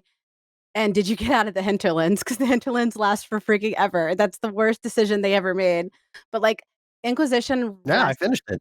really heavily on Dragon Age 2. Like Corypheus is somebody you meet in Dragon Age 2 and you kill, but that's how Hawk like learns that his dad's actually a blood mage, and there's this big recklessary moment with him and his brother slash sister, and Varric is that's everybody fell in love with Varric in Dragon Age 2. You don't meet him in Origins or Awakening, and he's such a mainstay character from 2. So that was like a big like, oh my god, he's back moment. And Shroud or Howl, like depending on who you have, or even you could even have Loghain come back from Origins. Like there's so many details that add up to be a really big picture that if you don't play Dragon Age 2, like people will tell me, should I play Dragon Age Inquisition? If they tell me they haven't played 2, I'll say no. Stay the hell away from it because you will hate it. Damn, I haven't Well, I'm played glad you told me all that. Yeah, I'm glad you said something, Lana, because now I'm suddenly filled with this well of appreciation for Dragon Age Inquisition. I didn't know it was there. I'm sorry.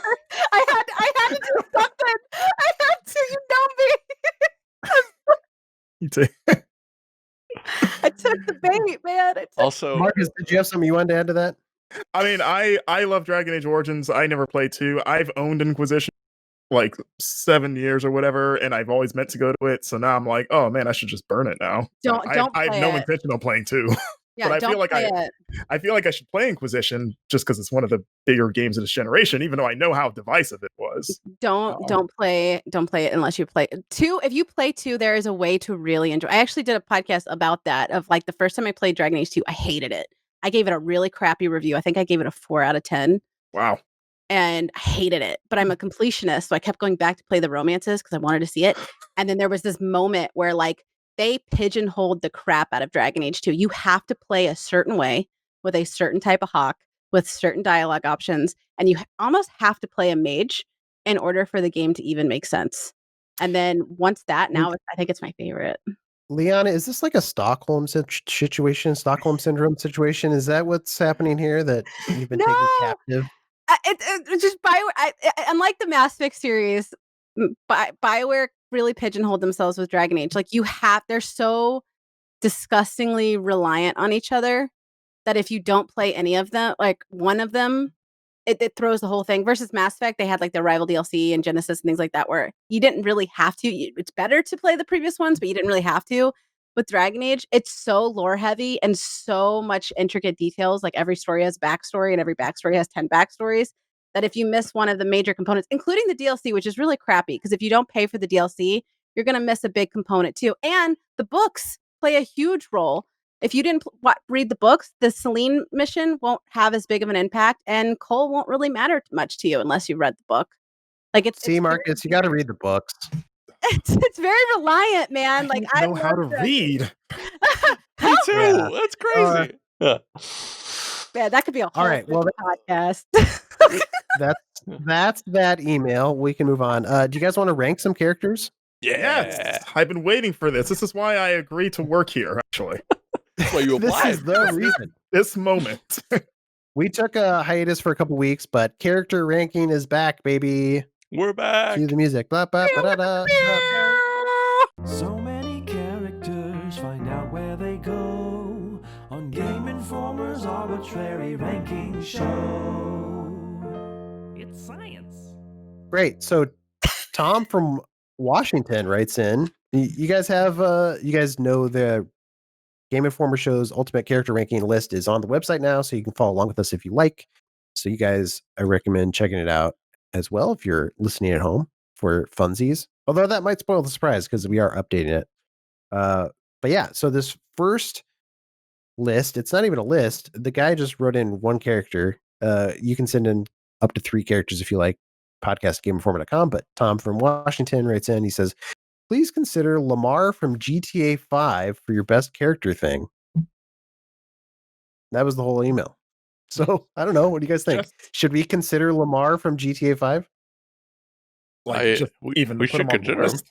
I guess we can think Yeah. about him. Okay. Yeah, let's think about him for a minute. He's all right. He lives on Grove Street. He's got some cred. That's important to note.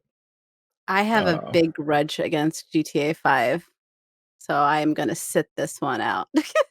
A grudge. It's not about Lamar specifically. Not about just the game in general. I used to love the Grand Theft Auto. Used to be one of my favorite franchises, and Grand Theft Auto 5 just killed it for me. Okay.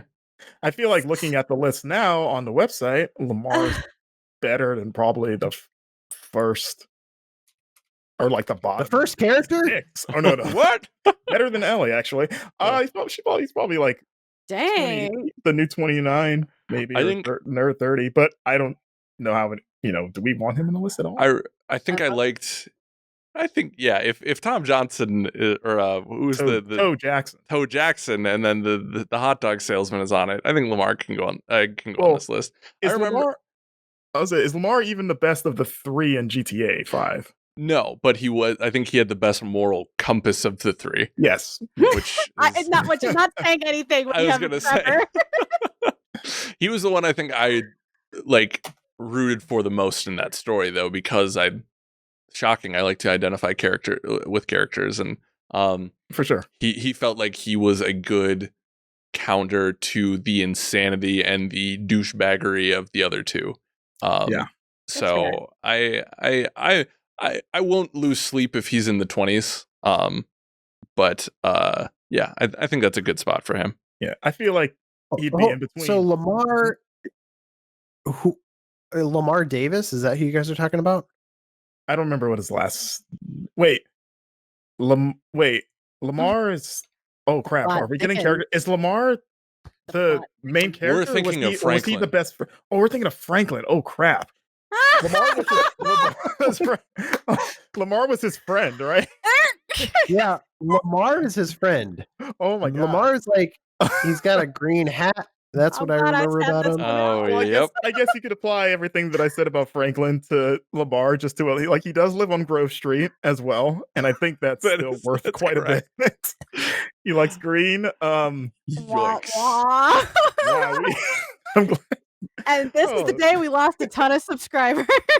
I'm sure everyone listening was just like, "What the hell are they talking about?" I mean, you guys want to redo that? I think it's hilarious, honestly. I think it's great. I think you should keep it. You can skip it if it's okay with you. I mean, if it's just Lamar, then you guys. If it's just that guy. I mean, he's still better than Tom Johnson, probably. We'll keep this in and just not look at the comments this week. You should put like a PNG of like womp womp or something like comedic on the screen. Like, look, we get it. Like, we screwed up. I don't remember much about Lamar other than he was funny.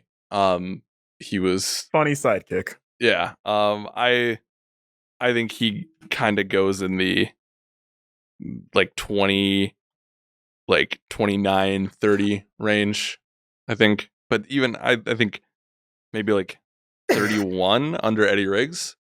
Sound right? Yeah. You want to put him above Earthworm Jim? Mm-hmm. Earthworm Jim has a robot suit, man. That's true. That is true. I wouldn't put him I wouldn't put it lower than Bubsy. No, he's got to be above Bubsy. I agree. Yeah, he's from Grove Street. Yeah. That's right. Are you guys cool with that? 31? He'd be the new 32. Excuse me. Yeah. Yeah. Right above Bubsy, the Bobcat. That sounds great. I'm going to forget this conversation ever happened, and we're going to move on. Dan Tact is crying somewhere. Yeah, only if we can type his name entry as Franklin with a strike through and then Lamar.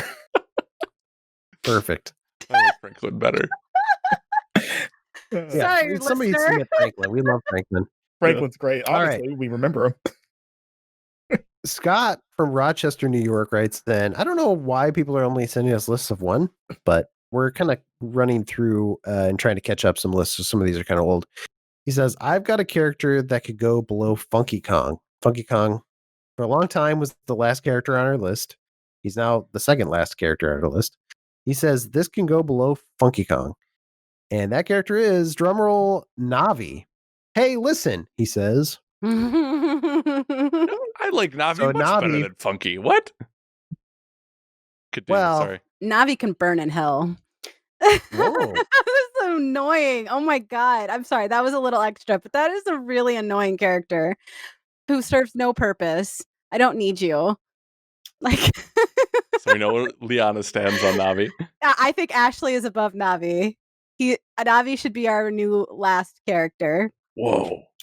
Oh, well, what I'll say about Navi is she's almost not a character. Like, she's really just a bucket of exposition. She's just like the funnel for the developer to shoot like text at you and say, here, do this, really. So there's not really much of a character there.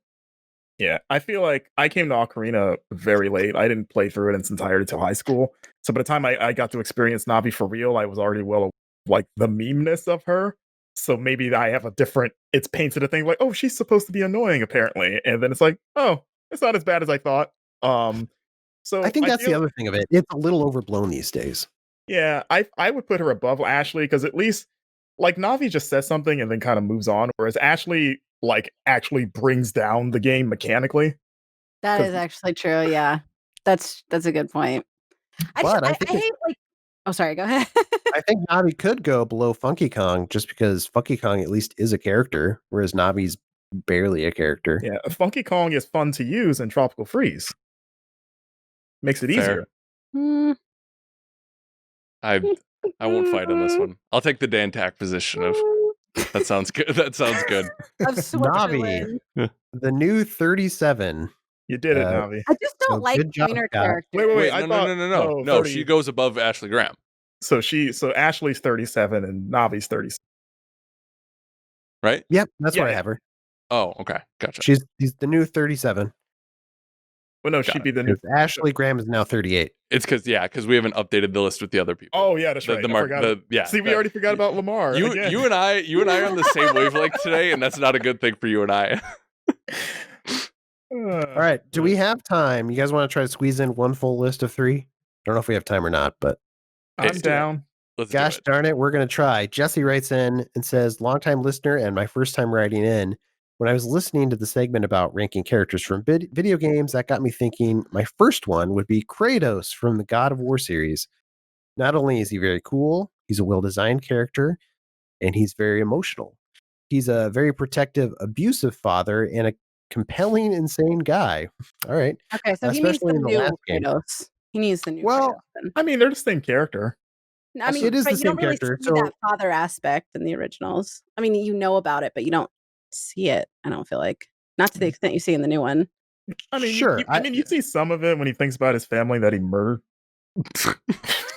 Yeah, totally. What the I'll same. say is we have already ranked Kratos. Kratos is currently number 2 on our list, so we Oh. think fairly Oh, yeah. highly of him, apparently. There he is. I think that's a great spot for him, personally. I do I too. think it's great. Yeah. Yeah. We should say, too, if you want us to re-rank characters, you have to write in, but that's No the only one's- thing you can ask us to re-rank. And we haven't had a lot of people asking about that, so Mm-mm. maybe they're happy with the list how it is. We did So- every character ever. Tune after Ragnarok. See if that holds true after Ragnarok releases. Okay, so this next character, I'm just double checking because I thought maybe we would rank them, but I guess not.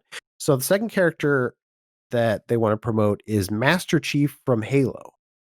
While I've never really gotten into the games, I feel like that his presence has always stolen every scene. How is he not already on the list? I mean, we still don't have Mario. That's shenanigans. We have Toad, but not Mario. That's some shenanigans. Yeah, Master Chief needs to be on the Master Chief needs to be in the top 7. I'm telling you where he needs to be at 7. Yeah, I agree with What? that. He needs to be above Solid Snake. I agree He's a- with that. I disagree with that. Oh yeah, I don't know if I can go put him above Solid So Snake. I've run through the entire Halo series recently on YouTube, so I now have a full scope of Master Chief as a character, and it is basically, hey, what's up? And then in 4 and 5, Cortana. He's basically Navi inside of a giant robot suit. All right, that's a little aggressive. That is not true at all. Dan, you troll. I'm saying, like, Master Chief's Corbin. cool. He's definitely cool, but like as a character, there's no way he's above Solid Dude. Snake or Gladys. As a kid, I guess not a kid. I guess I was in high school. He made me feel so bad. Like, I just playing Halo in high school. I was just like, this is amazing. Like, I am this character, which is crazy because I'm a 5'4" woman, so I'm not 7-foot man that traverses space. But like, it's less. The character himself is amazing, and the books really highlight that as well. I'm a big fan of tie-in books. Yep. But like, it's less so about the character itself, although the character itself is amazing and does go through some really cool development. But it's the feeling he inspires. Like, it's the same feeling that Lara Croft inspires, the same feeling that Nathan Drake inspires. Like, it's the characters that inspire you to feel bigger than yourself. And I feel like that's Master Chief's legacy versus Metal Gear or Solid Snake. He's a cool dude and he's got a nice butt, but like, I never was like, I'm a better person for having known this character. I feel like That makes Solid Snake has like he has actual character development. Like in Metal Gear Solid 4, when he's like dealing with his mortality, standing at the grave at the end, about to off himself, and then Yeah, kind of carrying the baggage of I'm a clone of the guy I used to fight. Yeah. I He's agree. a- There's definitely a lot more there with Solid Snake than there is with Master Chief. And I agree, Master Chief looks very cool. Yeah. That's why I kind of like think of him as, I mean, we have Chun-Li at number 7, which is kind of similar in my book in terms of just looks really cool. Personality wise, isn't there much there? So I agree can with that. kind of see why you'd want to put him above Solid Snake, but I'm kind of with Marcus where I would put him a little bit lower, like below Gladys even. So you put Like, him at the I'd probably the put I'm at 9, 10 spot. 9 I- or 10. I'd put him at number 10, probably right above Laura Croft. Yeah. I'd say I would probably put him Ugh. below Lara Croft, but that's probably the lowest I would go is below Lara. I gotta say below Lara. It's gotta be above Ganon. Yeah, because I don't know. I can't vote above Lara unless it's really damn Yeah. good reason. If it was maybe old Lara, then yeah, but I think the reboot trilogy has really fleshed her out. She's great. I love the reboot. Like and just as a woman, I growing up with Lara and seeing her evolve. Yeah. That series means way too much to me. I can't vote her down. I would say Master Chief should be the new 10 Well, if she's below or Laura, 11 or be the new 11. Yeah. 11. Does that sound good to everybody? Alex, Alex sort of shrugging. are we still friends? Are we still friends? Always. I think Liana turned on you there, and you kind of lost her. It's okay. This list it's science. What can you do? I can't argue with science. That's what it says. If it makes you feel better, Master Chief is still in the top 40. Correct. He is not below Funky Kong. Then I would have left the show. That's true. All right, Jesse's third character. You guys ready for this? Let's do it. It's a weird one. I'll say that. My third and final character is BB, the baby in the pod from Death Stranding. I know you guys might be thinking that I'm crazy. I think we do, Jesse. But hear me out. Throughout the whole game, you have this cute little baby always attached to you, and you carry them through war zones and puddles of demon ink monster. Then, right at the end, with this heartbreaking moment, I don't want to get into spoilers here, so I'm going to skip this part. But like, the point is, Jesse says that the scene at the end legit made them cry. I don't know. Maybe I'm crazy, but what do you guys think? I'd really appreciate it if you add them to the list. You are crazy. Your feelings are valid, but you're crazy. Like that's not a character. I mean, it's an icon. It's a symbol, like Navi. I feel like BB's first of all, who has finished Death Stranding? I have. I But, like, haven't you even don't picked get it up the- yet. You don't get the feeling until much, much later. Like, I don't know. Leanna, have you read the companion books and the comics? Shut You up. played the prequel game. Shut up. I feel like BB's like, BB's certainly more of a character than like Navi or like Bubsy to me. Like, even though it's just a baby in a little weird jar, like I don't know. There's it does. There is something novel to like. I did like interact with BB and seeing him laugh and stuff, or like get scared when like the weird stuff would happen. Um, I'm but kind of with you. You can't really like it. BB doesn't talk, right? Mhm. I guess there's the flashes of memory, but You I haven't know, finished the game. I'll clarify, I haven't finished the game, so I don't know a whole lot about BB other than it just kind of feels like this pet that you interact with in a weird way. yeah, it's like a You weird know what I baby mean? Tamagotchi. Yeah, That's a and we all know perfect way babies of are basically describing like pets. Just I babies aren't people. Just kidding. Just kidding, Chad. This is such a weird one that I don't even know where to begin ranking it. Because yeah, I- my first thought was kind of like Navi because it's such a non-character. Not to knock on Jesse's feelings, but what do you guys think as people who played the game? I mean, it's funny because BB, I feel like he could be in the Ashley Graham territory because BB managing BBs when he's crying can be really annoying. In the way that dealing with Ashley Grant, like BB can get in the way of the actual fun of Death Stranding. Because Death Stranding, like I finished that game and it can be fun when it's just kind of letting you do packages and the story isn't really getting in the way of stuff. But when you trip over and he starts freaking out, it's much like a real baby, I guess. I don't have kids. It's awful. And I used to hate when before you kind of get better gear where you can balance your stuff better and you're falling over every 2 seconds and BB is losing his mind. And I just wanted to not play anymore because Okay, that's so interesting. Because part of that's like mechanics, though, like the mechanics of the game. It's like it's a warning system, right? yeah, Mhm. it is like but I mean, do you think like it's a similar thing to Ashley, like dealing with her in 4? This BB was Death Stranding was the game that really solidified in my 33 years that I do not have any maternal instincts. Every time that baby cried, I wanted to throw it off of a cliff. And I was so annoyed that I had to be tethered to this thing, and I was just like, "Shut up." Like, I feel like if it was a dog or something instead, I would have been like, "Oh, baby, it's okay. Like, I love you. It's all kisses." But, like, I don't know, it was squishy. It looked like it was just sitting in a jar of pee. Like, there was nothing enjoyable about having It this needed some thing. fur. I think you're It right. it did. It little If it was like beans on his a baby hand. Sasquatch or something. Should have put fur on that baby. Yes. Kojima, hire me. But like, I don't know. It felt like the same thing with Ashley. It felt like a chore. And I am 33 years old. I don't need more chores. I want to enjoy this freaking game. And I did really enjoy it. But I feel like that I opted not to review Death Stranding.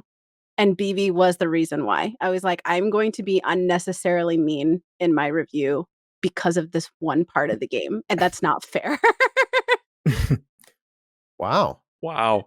Alex, have you played Death Stranding? I have not even. No, I have not. I Kojima and like his backlog is something that is a huge blind spot for me. But it just the scale and story of it appealed to me, but it never crossed my disc tray. So Fair enough, man. Fair enough. I'm abstaining. Here's what I was going to say, and it sounds like it's different than maybe what you guys think, but I feel like at our list has this point where it turns from characters we like to sort of annoying characters, kind of maybe around the Bubsy spot. Sorry, Dan Tech. But, and this is my opinion, but BB from Death Stranding feels like it kind of belongs at that fulcrum of characters that I like and characters I don't like, because it's just a character that I don't have any opinion on and don't really care about at all. But you guys seem to dislike BB, so maybe that brings him down. No, Marcus does it. Like I feel like you're the center, you're Switzerland, and Marcus and I are the opposing spectrum. So I feel like we're the three of us together is the entire reactionary spectrum to BB in Yeah. Death Stranding, which That is seems fair. So what you're saying is I need to choose. Number one, BB is number one. Wow. Yeah, I mean, it seems the best opinion we have of BB is indifferent, and Yeah. then or just being oblivious to him, and then every other opinion's like, oh, screw BB for the most part. Even seeing where the story, because I finished it too. The stuff at the end doesn't pay off in a way to me that makes tolerating BB's crying worth it. It's actually kind of dumb. Yeah. And I'm if with you know you. how the game kind of wraps up, at least the BB part of it. But So where would you rank BB, Marcus? I would put, honestly, I'm probably harsh. I would put him below Funky Kong, and then it becomes who would I rather deal with between BB and Ashley? I think, you know. Wow. And you were saying below Ashley even? I would say below Ashley. Man, I We just have a don't number. see it. No, It actually, is- no. I say Ashley's the bottom. Ashley's the bottom because she is autonomous. Like she like actively gets in your way. I say So Ashley's bottom. BB, like if it cries too much, then you lose, That's right? true. Like because you can't do anything. It literally makes you shut down because everything's tied to the BB. So I would So probably put Ashley above or above. below Navi? I put wow. We put Navi below Ashley, right? No, it's above Ashley. Okay, Ashley's still I'd say below Navi. Navi's not nearly annoying as BB. That sounds good to me. You feel the same way, Liana? Yeah, I think that's fair. Sorry, Jesse. Man, it feels super harsh to me, but I can't argue with science. But I do want to just say, like, just our opinions do not reflect on how you interpret BB. So, like, Jesse, if that character means a lot to you, don't let us take that away from you. Like that, Yeah. your feelings are valid. I could Yeah, play totally. it and it would be the greatest character of all time. Will I play it soon? Probably not, but that's how it goes. Especially All now. right. Remember. That ends our character ranking, ends our email section. So now we have a little section we like to call Get Wrecked. Boop, boop, boop, boop. What do you guys want to recommend this week? Marcus? Hey, get wrecked. Actually, because Halloween season's here and Halloween, everything to do Halloween. Actually, Leanna, you made a list of all the Halloween events going around in different games, and I think that's a really cool and quick way to just at a glance see if your favorite game has some spooky theme thing going on. So I think that's worth checking out if you want to see if your favorite multiplayer game or whatever has pumpkins and all that good stuff in it. So yeah, I like that a lot. Oh, Great. Alex? Get wrecked. I would say we posted our full interview with Brian Horton, creative director at Insomniac Games, and he gives a ton of really cool and interesting insights into Marvel Spider-Man Miles Morales. So if you are, I know it's longer than some of the stuff we've done, but he has a lot of good nuggets in there and some really exciting stuff for people who want to get to know Miles as a character more. There's a really great attention to detail with him. So I would definitely recommend checking that out. They tease some of the music that they're gonna have in this game, and it has me chomping at the bit to know more because I'm hoping it's some licensed New York like hip hop, which would be amazing. So, Liana, what do you got? I feel like I gotta throw it to our dude Jay. Hades is a game that everybody's talking about, and a lot of people are surprisingly saying it's their game of the year pick, even above like big AAA titles. And because it's a roguelike light kind of, I feel like that turns a lot of people off. And he wrote a really cool introspective about that game as from the stance of I don't like roguelikes, but I loved this game. So he kind of goes into detail of if you're like him and don't like roguelikes, this game will still appeal to you despite that being the genre that it's in. And it was a really good, well thought out and well explained piece that I think is good for people that are still on the fence about that game. Great. Cool. Well, that concludes this portion of the show. Normally this would conclude the show, but we actually have more coming up. We have an interview with Scott from Sega talking about Yakuza Like a Dragon, so please stay tuned for that. But thanks for listening to our monstrous GI Spooktacular. We'll be back next week with another episode, and I hope you keep listening.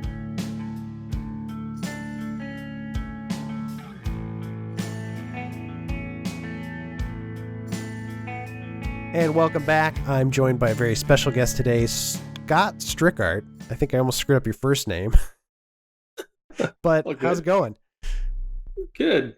You know how we do. Yeah, Busy days. you are the senior localization producer for Sega, correct? Specifically on Yakuza.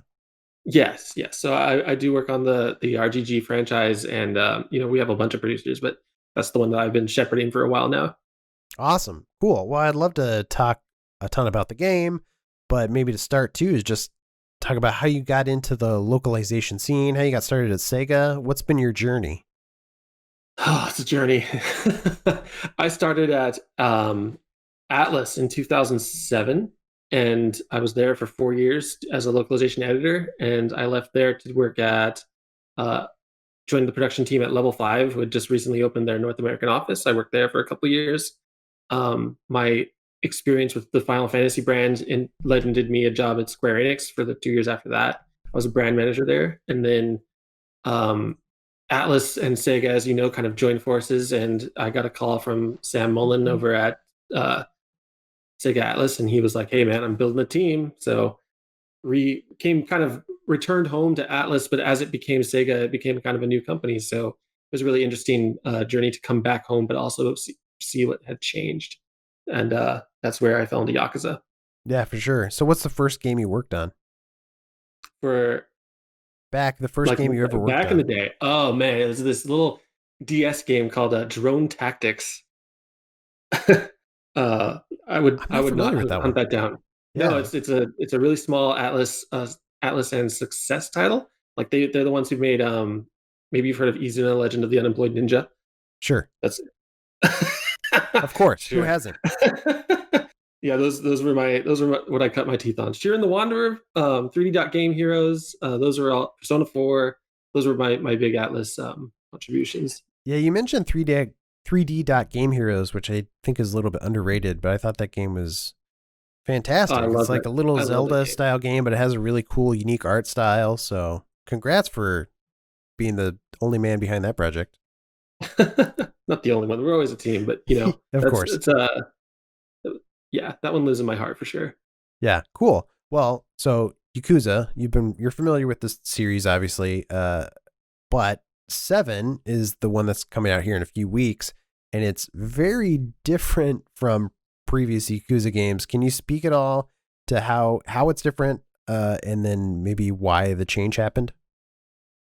Yeah, I mean, like the main and most obvious changes are the fact that we've changed the protagonist from Kazuma Kiryu, who was the previous whole arc protagonist from 0 to 6. So that's 7 games. He was the featured star, and to Ichiban Kasuga. And with that change came a spin from an action-based game to a more turn-based RPG battle system. So those two changes go hand in hand. They felt that in order to realize the way that Ichiban will fight, the way that Ichiban is not Kiryu, and the way that Ichiban needs his friends to kind of get by in a battle, that the best way to represent that would be as a turn-based RPG. Because Ichiban's not Kiryu. Ichiban can't clear an entire sidewalk of dudes in a matter of moments. He needs some help. So representing that help came in the form of changing the battle system, and that's what we're seeing now is this brand new spin on a brand new protagonist. Yeah, it seems like such a weird, almost oddball decision to take the series that has always been sort of this brawler combat style and suddenly be its turn-based action RPG. But I love it. Do you think it's kind of a one-off experiment for the brand, or do you think this is kind of the new vision for the series going forward? We'll see. I think it's fair to say that they'd done the battle system that in the Dragon Engine with the brawler style, and whether that was Yakuza 6, Yakuza Kiwami 2, and then we continued that in Judgment. And so I feel like that those guys are always looking to push their own boundaries, looking to experiment, and whether or not this experiment pays off for them is, of course, TBD. But I think that they're very much proud of the product that they've created, and they want it to succeed here, and they want to be able to keep doing it. So we'll see. Sure. Now, I think a lot of people think of localization as basically translation. It's like they're one and the same. I can't even keep a word straight. That's how similar they are. But I'm sure localization is quite a bit more than that. Do you want to speak to exactly what it is you do in helping bring this game that's a Japanese game over to the US?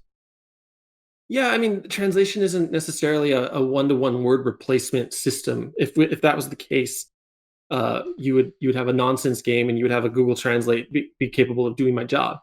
We're not there yet. Maybe one day we will be. Where Google Translate will be able to account for character nuance and context and those kinds of things. But the reality is that all that kind of stuff that the authors and writers of the game intend to happen, points where you're supposed to be sad, points where you're supposed to laugh, points where two characters have camaraderie, that language is not one-to-one, and it doesn't necessarily carry over in a way that if you were to just translate the words, you're really getting the author's intent, which is always our intention, is to mirror what the intention of the scene is, more so than the words. And that's where localization kind of comes in. Is it's mirroring an experience more than it's mirroring words.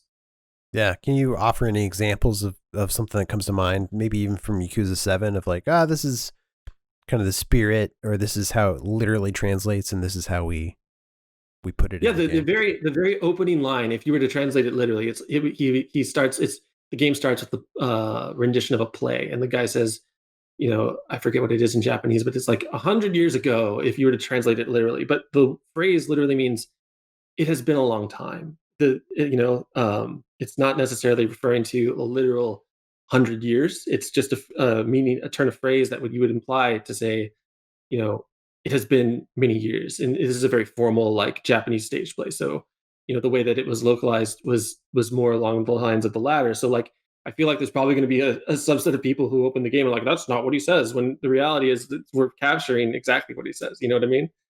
Yeah. Yeah. Do you get a lot of letters from people who know Japanese and they're like, hey, this isn't translated correctly?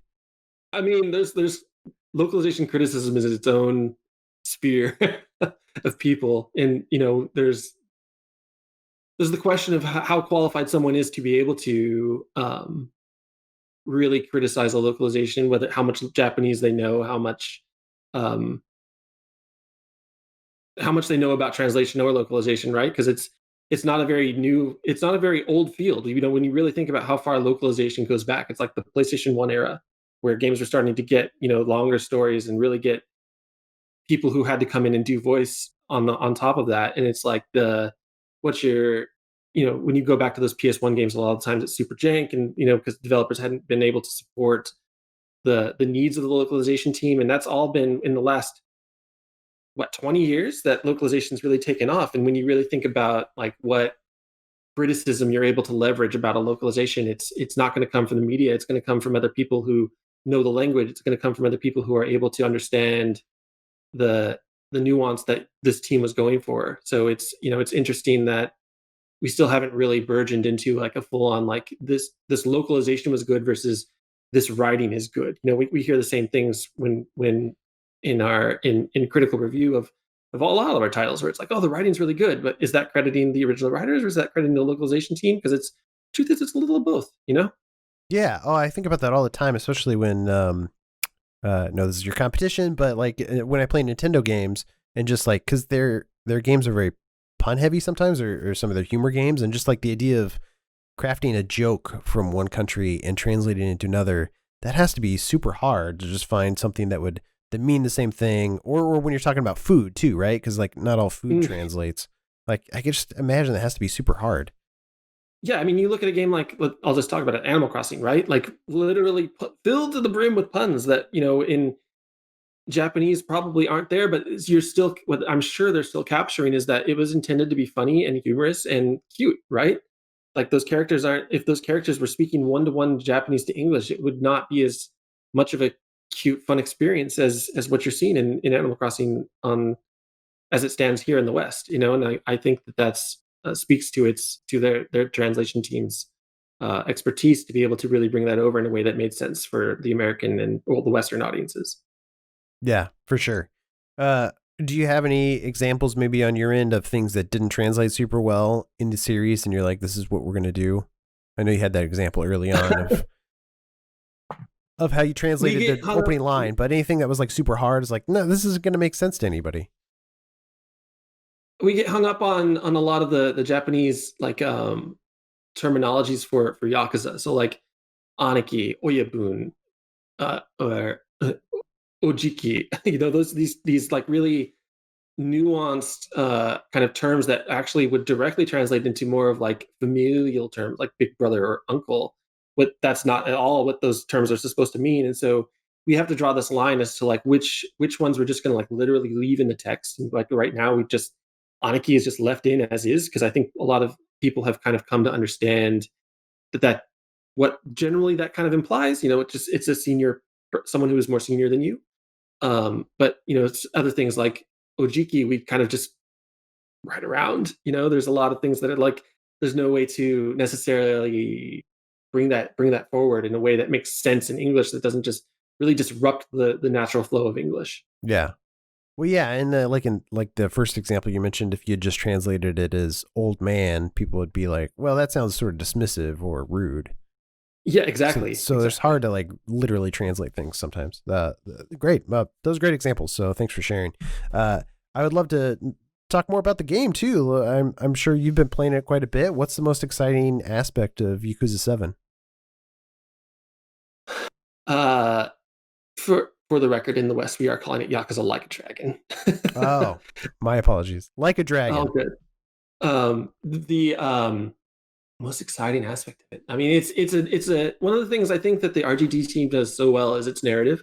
It's being able to experience this kind of this new chapter with Ichiban is really cool. Like the way they set him up, and they spend their sweet time setting him up. It's not like you kind of get thrown into this new character and are just kind of expected to like him. They generally have a great way of making sure that you fall in love with the character naturally. They've done their very best to ensure that he's cool and likable, but different than Kiryu in ways that Kiryu never was. I mean, that's what I think a lot of people are apprehensive about as well. Am I gonna like this new protag as much as I like Kiryu? And the answer is, of course, he's not Kiryu. So of course, your mileage may vary, but I think he stands just as good a shot as being just as likable as any previous RGG protag. And that's what's most exciting to me, is being able to write for this whole new cast of characters, seeing them come together and all through their kind of trials, and getting a look at kind of the way a new cast of characters gets to be brought to life in an RGG universe. Because the narrative is always what trumps the gameplay for me in an RGG game, and that's kind of sacrilegious to say maybe, but I having worked on the text, I guess that's kind of where my head is at. Yeah, no, totally fair. I know Yakuza games in general have been known for they have some serious stories, but then all the side content is usually just goofy as hell and absurd. Maybe you can talk about like the series humor, what you like about it. I don't know if you have an example you can share of something just totally off the wall in the game. Yeah, Like a Dragon is pretty bonkers. I mean, like, when you look at previous games, I think that there's almost like a scale where, how serious is the side content, how serious is the game, and where Yakuza 0 is kind of peak, where it's like that 80s kind of nonsense going over the top with all that, excess of the bubble era, versus, Yakuza 6, which is a little bit more dour and serious because it's the end of Kiryu's journey. And it's not to say that it doesn't have its nonsense. You can still talk to cam girls and go spearfishing. But, there's in this one, they really dial up the humor a lot. And I feel like that's one of the regions that I've always enjoyed writing for the most, because humor just clicks with me for some reason, and especially their humor, I just get them. There's one of the situations is that I'm trying to think of a situation that's not going to just spoil something flat out, but like we've Nancy, for instance, Nancy the crawfish. Ichiban rolls up on a crawfish on the bridge and just chucks it over the into the water, thinking he's doing a good deed. And then this homeless guy runs up and is like, "Oh man, I was raising that crawfish from scratch. It was my pet crawfish." And that's just that slow dial up of humor, that slow ramp of like nonsense that happens where things start out kind of normal. It's just like, oh, I found a crawfish and I threw it in the river, but it turned out to be someone's pet. And now this guy needs me to find it. And then I need to exchange this crawfish because I've found it. I've forged a bond with this crawfish. And, it's just like the nonsense ramps up in such a way that makes it absolutely believable and fun. It doesn't just immediately jump to the absurd. Yeah. It's almost slapstickable. That's not a word, but I think nonsense is a better word. So you probably made the right choice with that. But can you talk a little bit of just like the differences in Japanese humor versus American humor? Because I think they're very different humor.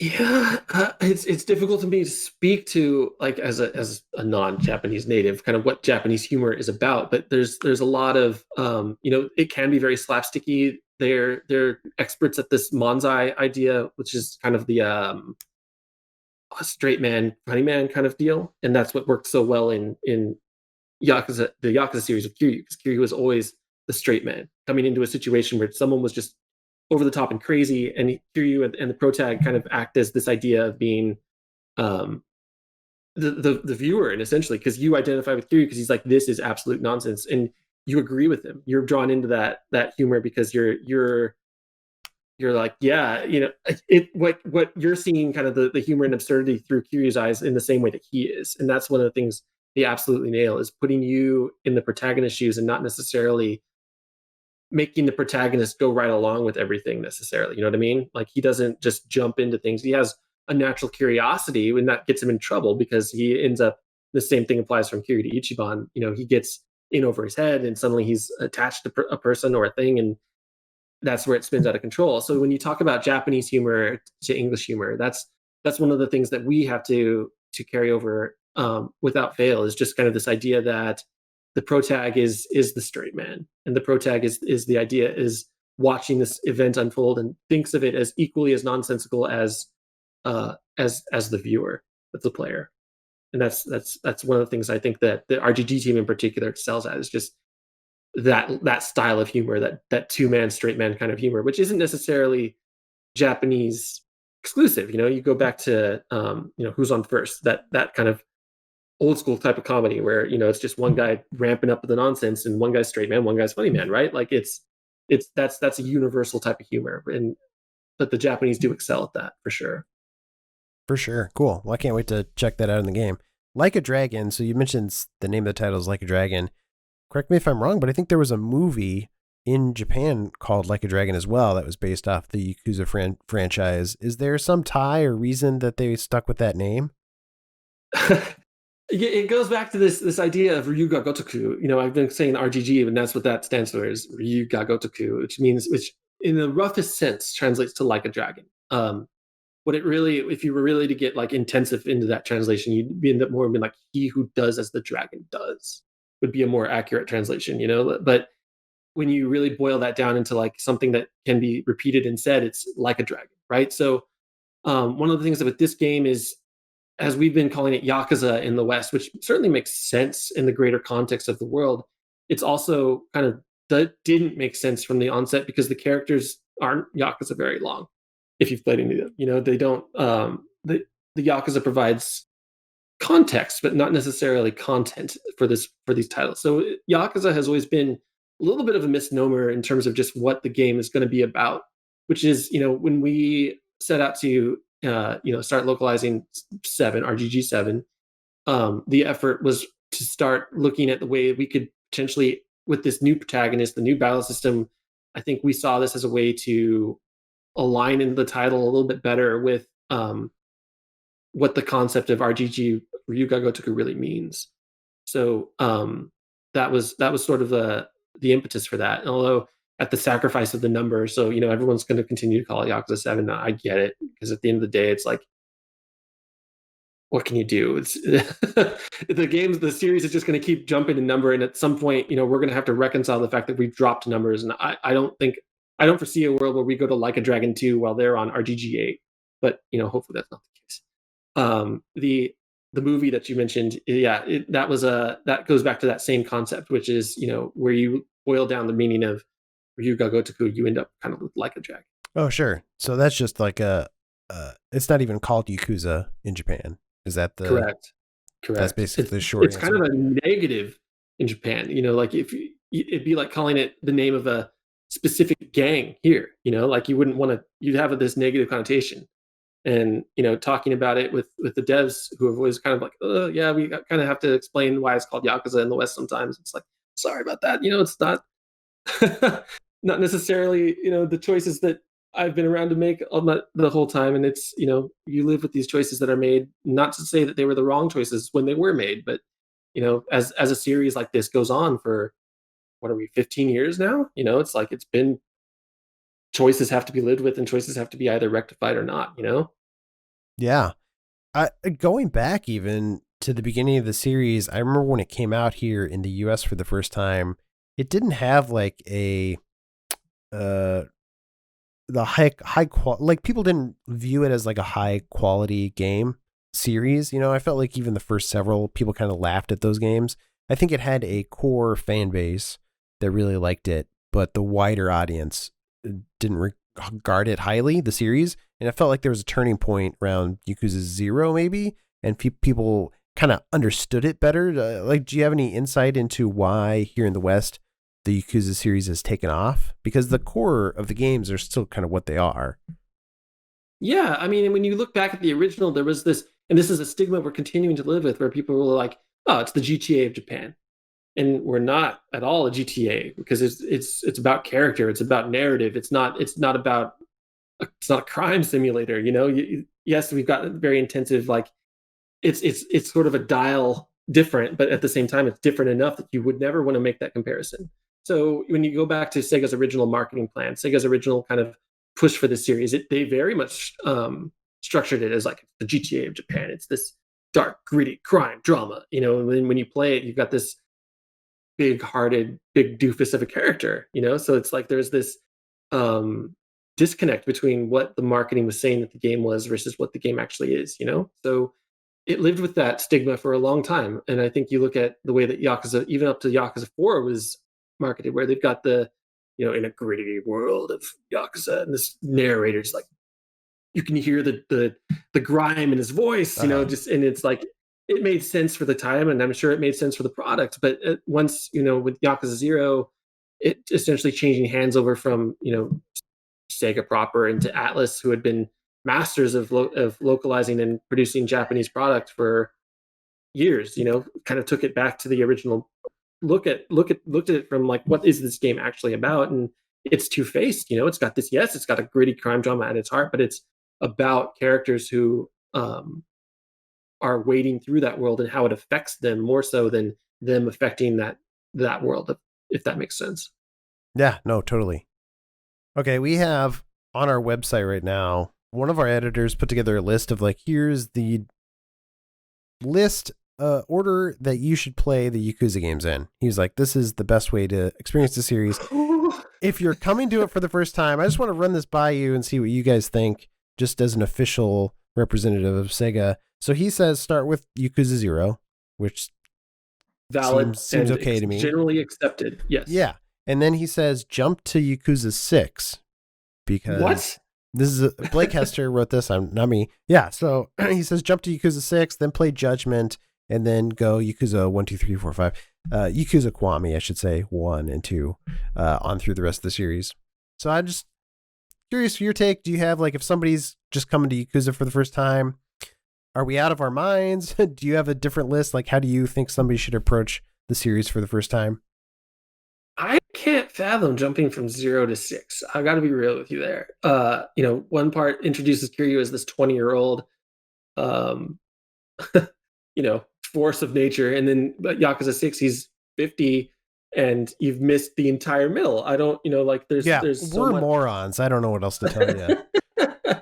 There's so much going on there, you know. I mean, like if you were to jump from, even if you go from 0 to Kiwami 2, and then, you know, jump to 6, because obviously 3, 4, and 5 are remasters, and that's, you know, they if any games are going to be showing their age more, it's going to be those 3. But you know, it kind of depends on your tolerance for titles that are older titles. You know, I mean, like the reality is, if you could go back and play them in release order, start with Yakuza 1, go to Yakuza 2, and, you know, then maybe go to Yakuza 0 and start seeing them from the remade perspective. I mean, that gives you the most perspective on Yakuza if you really wanted the grand circle tour, so to speak. But would you recommend people do that over starting with like Yakuza Kiwami, the remake?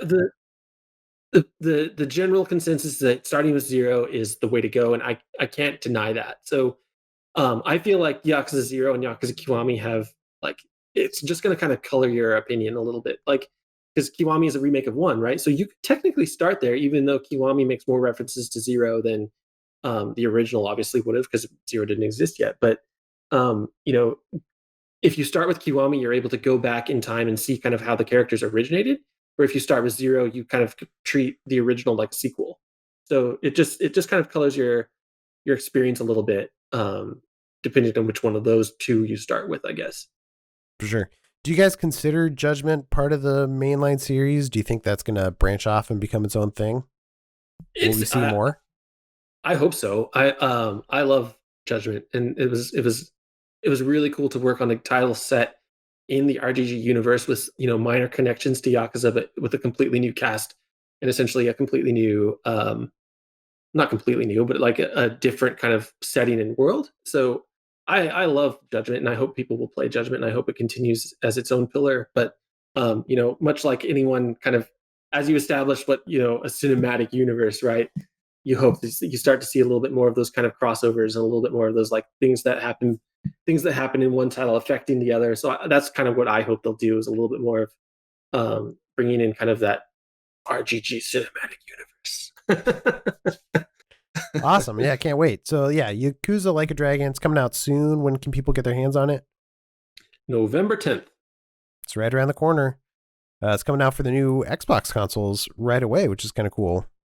Day one with Xbox Series XS and Xbox One, PlayStation 4, Steam, and Windows PC.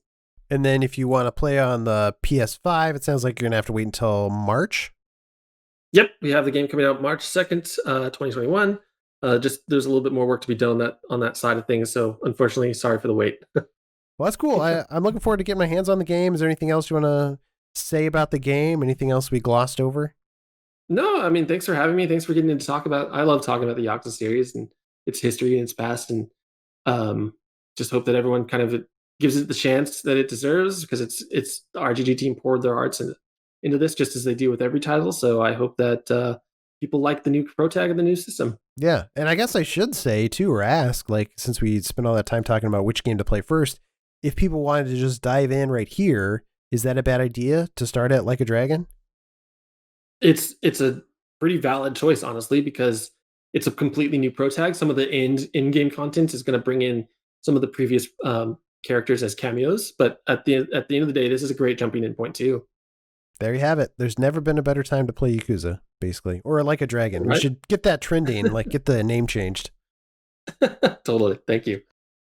Great. Well, thanks again, Scott. Glad you were able to make it on the show. We really appreciate it. And thanks for watching or listening to this episode of the Game Informer Show.